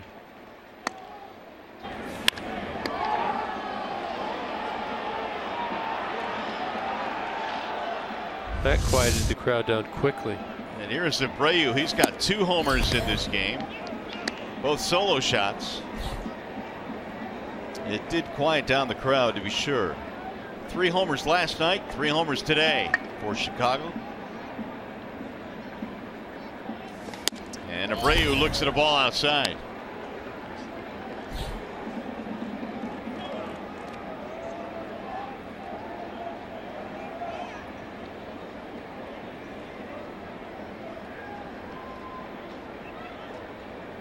That is the first hit that Wilson has given up this year. It's down the right field line, foul. Well, let's hope the Tigers can get out of this inning and get him a win. Well, they're going to have the top of the order coming up. Kinsler, Collins, Nicholas, Castellanos.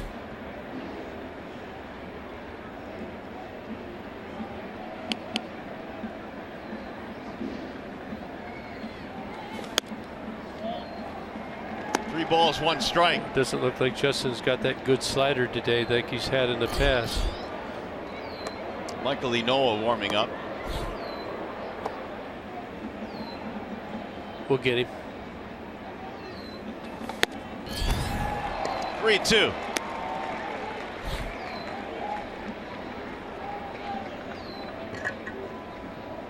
Abreu a walk, a homer, a fly ball, and a homer. His long ball in the 8th inning off Blaine Hardy made it a 2-run game, but the Tigers rallied with 2 in the 9th. Foul away.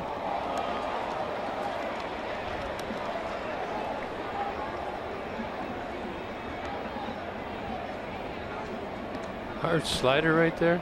Only 92 miles an hour.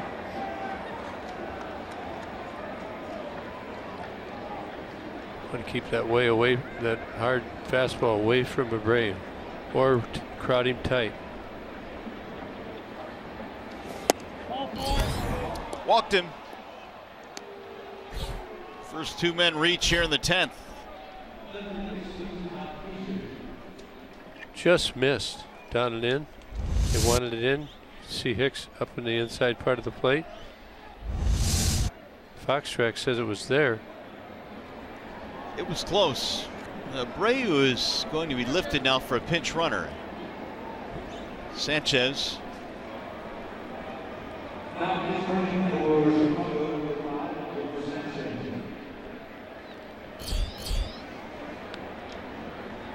Big run standing at first now, and here is Todd Frazier.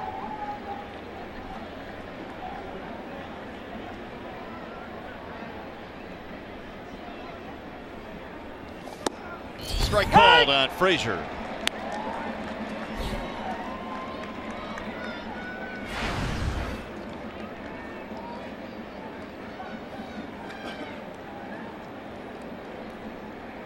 Got to keep an eye on Sanchez, of course.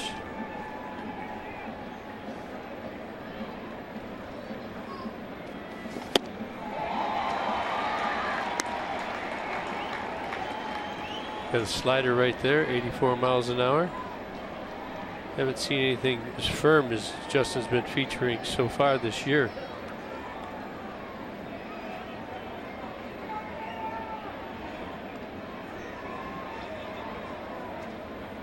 The home run by Melky Cabrera, his first of the year, has untied the game. Now time called. Wilson just brought it home anyway. A late time given to Frazier. That's hard to do when you're a pitcher. It's the right thing to do actually is to continue to throw, because if you have been hurt over the life of the game, but they try and hold up. Most of the time the umpires get out of there much quicker than Doug Eddings did. Frazier pops it up. Kinsler at second.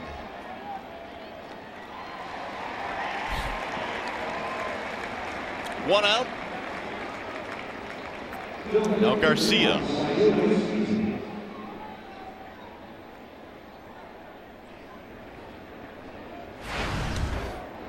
Garcia is 0 for 4. He came in leading the league at 388. And he had 3 hits, including a homer in last night's ball game. Hitting with 435 against lefties coming into today's game. So this will be a good matchup for Justin. Put him down.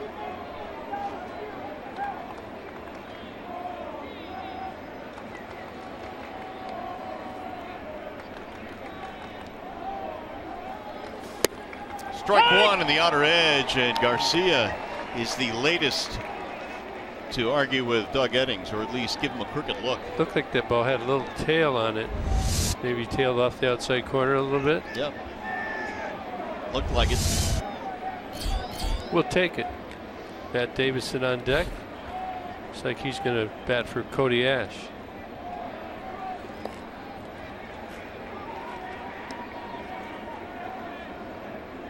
Both teams with 8 hits in this game. Now, if you're the Tigers, you really got to force yourself here. You come back, you have a big bottom of the ninth. You tie it up, you're excited, and you give up the home run, you give up the lead. You got to make sure you really bear down and make the plays and get out here with a 1-run deficit. Give yourself a chance to win. It's just a natural reaction to be disappointed. Yeah, they got the crowd back into it in the bottom of the 9th inning, and that home run by Cabrera has once again silenced them for the time being. Vila, big pinch hit single to tie the game. I feel a comeback. 2 in 1 day. That'd be good. Now the 1-1. Oh. That's in the air toward right center field, and that ball is going to get down and get up against the wall. They're going to wave the runner around. Here's a throw to the plate, not in time. Garcia goes to third, and once again a 2-run lead for the White Sox. You got sock in that bat. All the way out there to Triples Alley.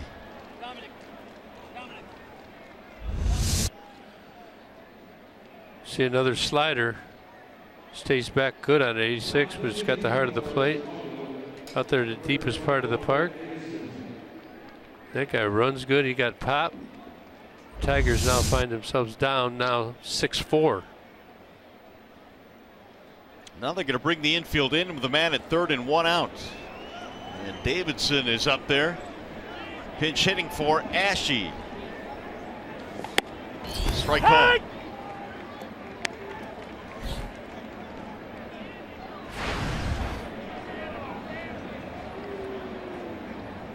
So the White Sox answer the Tigers 2 runs with 2 of their own in the 10th. Strike again, 0-2.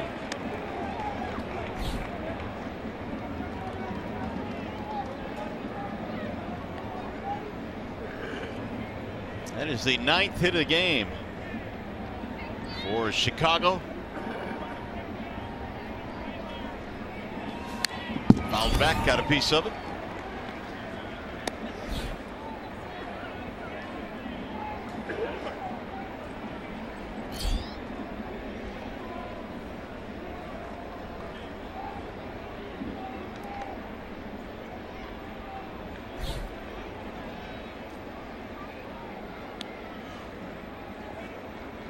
And again the 0-2. Swing and a miss. Davidson out of there. Big out. That'll keep the runner at third.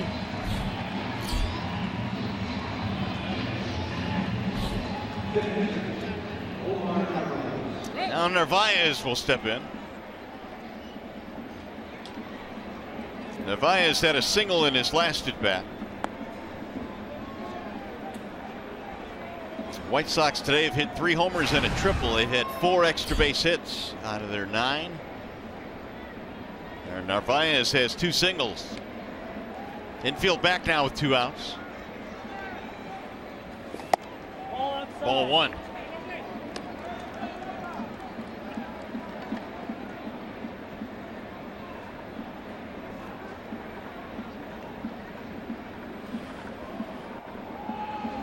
Here's a 1-0. 2-0 on Narvaez. Still big right here. Shut him down. You're down 2. Wilson giving up his first runs on a 92-mile-an-hour cutter to Cabrera and a 86-mile-an-hour slider to Garcia. Garcia, a pretty good number 6 hole hitter right now for the White Sox, leading the league in hitting.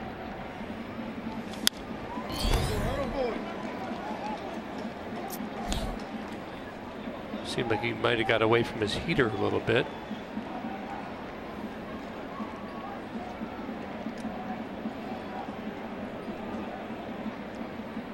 Wilson is the 3rd Tigers reliever in this game. Green and Hardy have also pitched. Here's the 2-1. High, ball 3.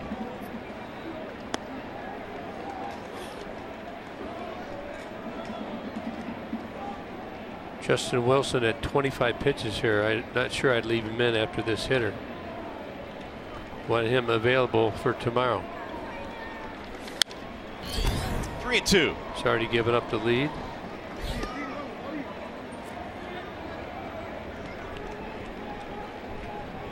There is some action at the Tigers' pen right now. Joe Jimenez. That's Joe, who threw in the ball game last night.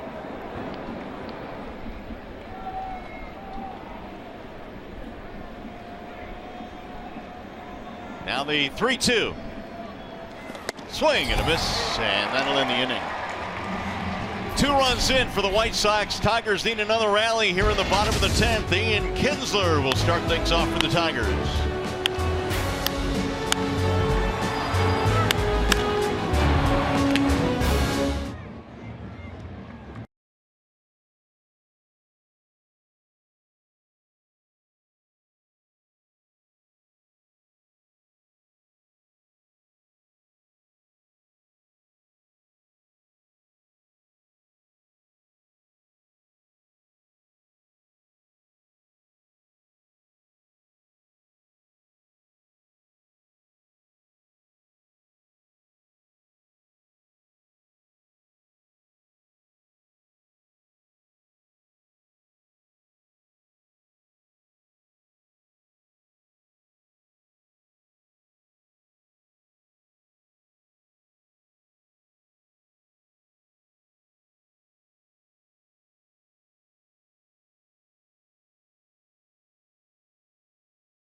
Tigers, they're down 2 one more time as we go to the bottom of the 10th.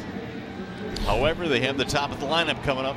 Yeah, you know, the White Sox did this to the Tigers yesterday late in the game. Trying to do it again, but we're going to overcome it. Robertson's still on the mound.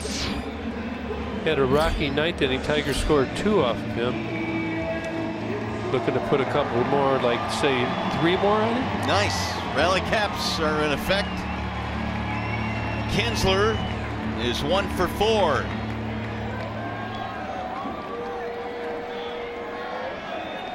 Got the shift on. You see everybody over at this side.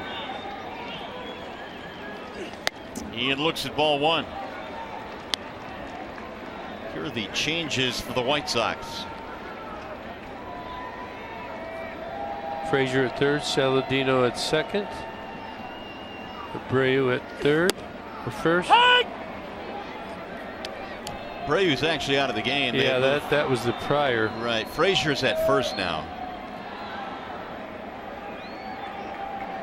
Saladino at third, Sanchez at second.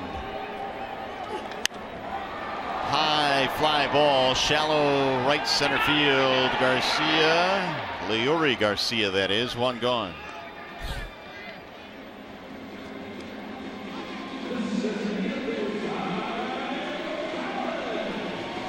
Let's take another look at that defensive alignment. Todd Frazier has moved over to first.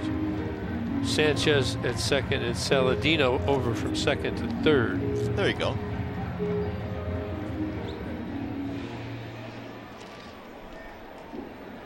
Tyler Collins, pinch hit in the 8th state of the game. He's 0 for 1.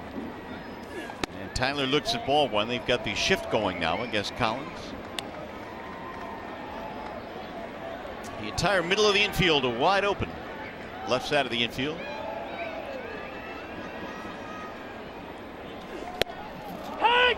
1-1 on Collins. Yeah, down 2 runs. You need to get on base. They're taking the bunt away.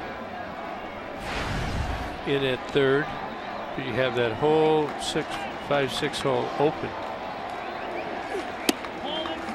Ball 2.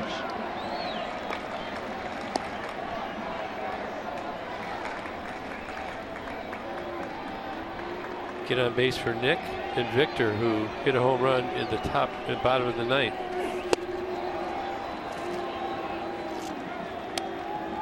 .90-mile-an-hour cutter up top of the zone. Swing on this.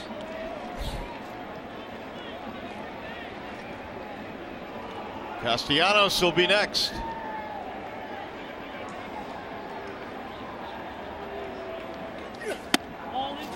Just inside. 3-2 now.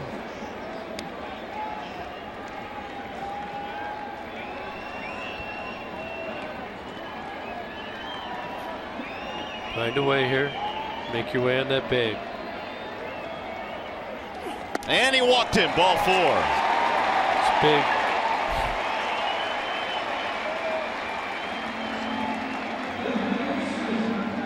Well, here comes the tying run to the plate again. Castellanos.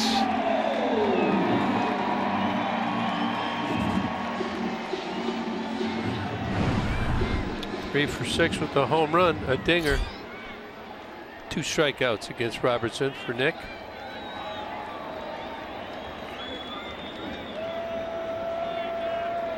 Oh for 3 in this game. He has a walk. Now they'll play to pull on the left side of the infield. And Castellanos bends away from a strike, a breaking ball. First pitch get me over. Nicholas looking for the fastball. Got the breaking ball, took it.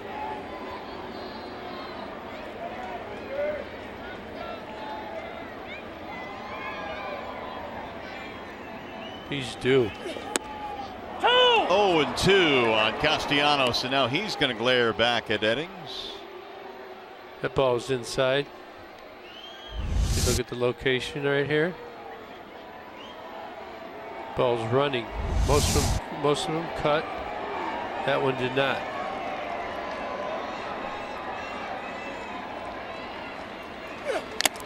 Just got a piece of it. Boy, that was kind of a hanger right there. Sure was. 80 miles an hour. Quite the speed variation, though. which disrupts your timing. Makes it much harder to center the ball.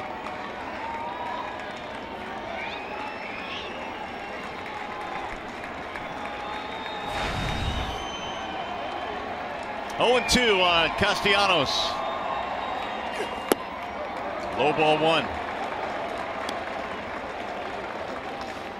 So Robertson, who came on in the 9th, now has thrown 27 pitches.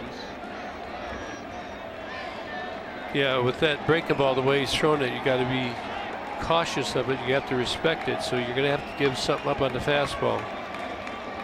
Maybe hit it the other way. Swing and a miss. He got him on strikes, and there are 2 gone. Another cutter right there. It's down and away. A great pitch. See it cut right at the end. Just on the side of it. Just disappears. Well, can Victor do it again? Yep. He's had a big day. 2 out of 4. The home run got the Tigers to within 1 in the 9th. Yeah, let's hope he's heated up for good for the rest of the season. Know he's feeling good about it. Here comes the crowd now trying to help Victor. They're shifting on the right side of the infield. Runner goes with no throw, ball 1. Collins will take second. Career versus Robertson, 2 for 8 with 2 strikeouts. Should he get on, Jay Up will be the man.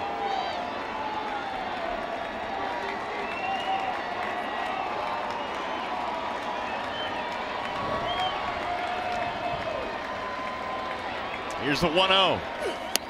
It's going to roll to the backstop. Collins will take third. And it's 2-0 now on Victor. That's where that second run comes in. Nevertheless, it's what it is. Pass ball charged to Narvaez. 30 pitches for the closer, Robertson, today. 17 of them strikes.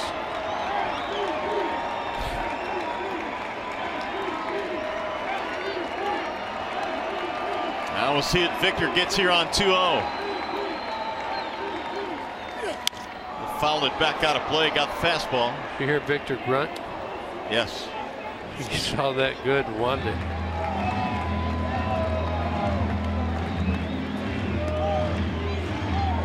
Tried to get a little extra.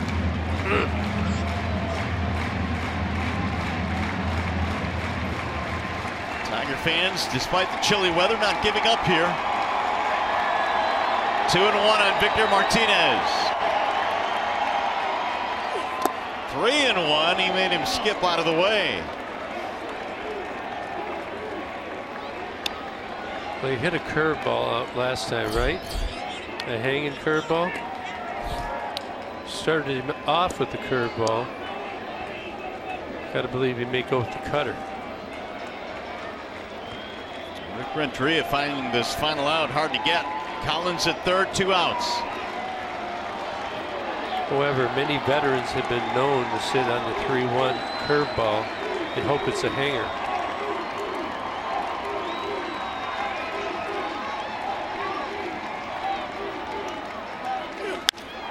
In the air toward left center field. Garcia going over, and it's going to be caught by Cabrera to end the ball game. Tigers made a bid, but they will fall short here in 10 innings. And now we'll send you to the Call Sam Studios. John Keating standing by with Tigers Live postgame. All right, Mario, thank you. Yeah, at some point you just kind of run out of rallies, and the reason the Tigers did was because of that guy, Jose Abreu, who just seemed to bedevil Tiger pitching. Tough day for Michael Fulmer, who kind of battled his control, and that's unusual. The post-game thoughts of Brad Ausmus among that which is ahead on Tigers Live.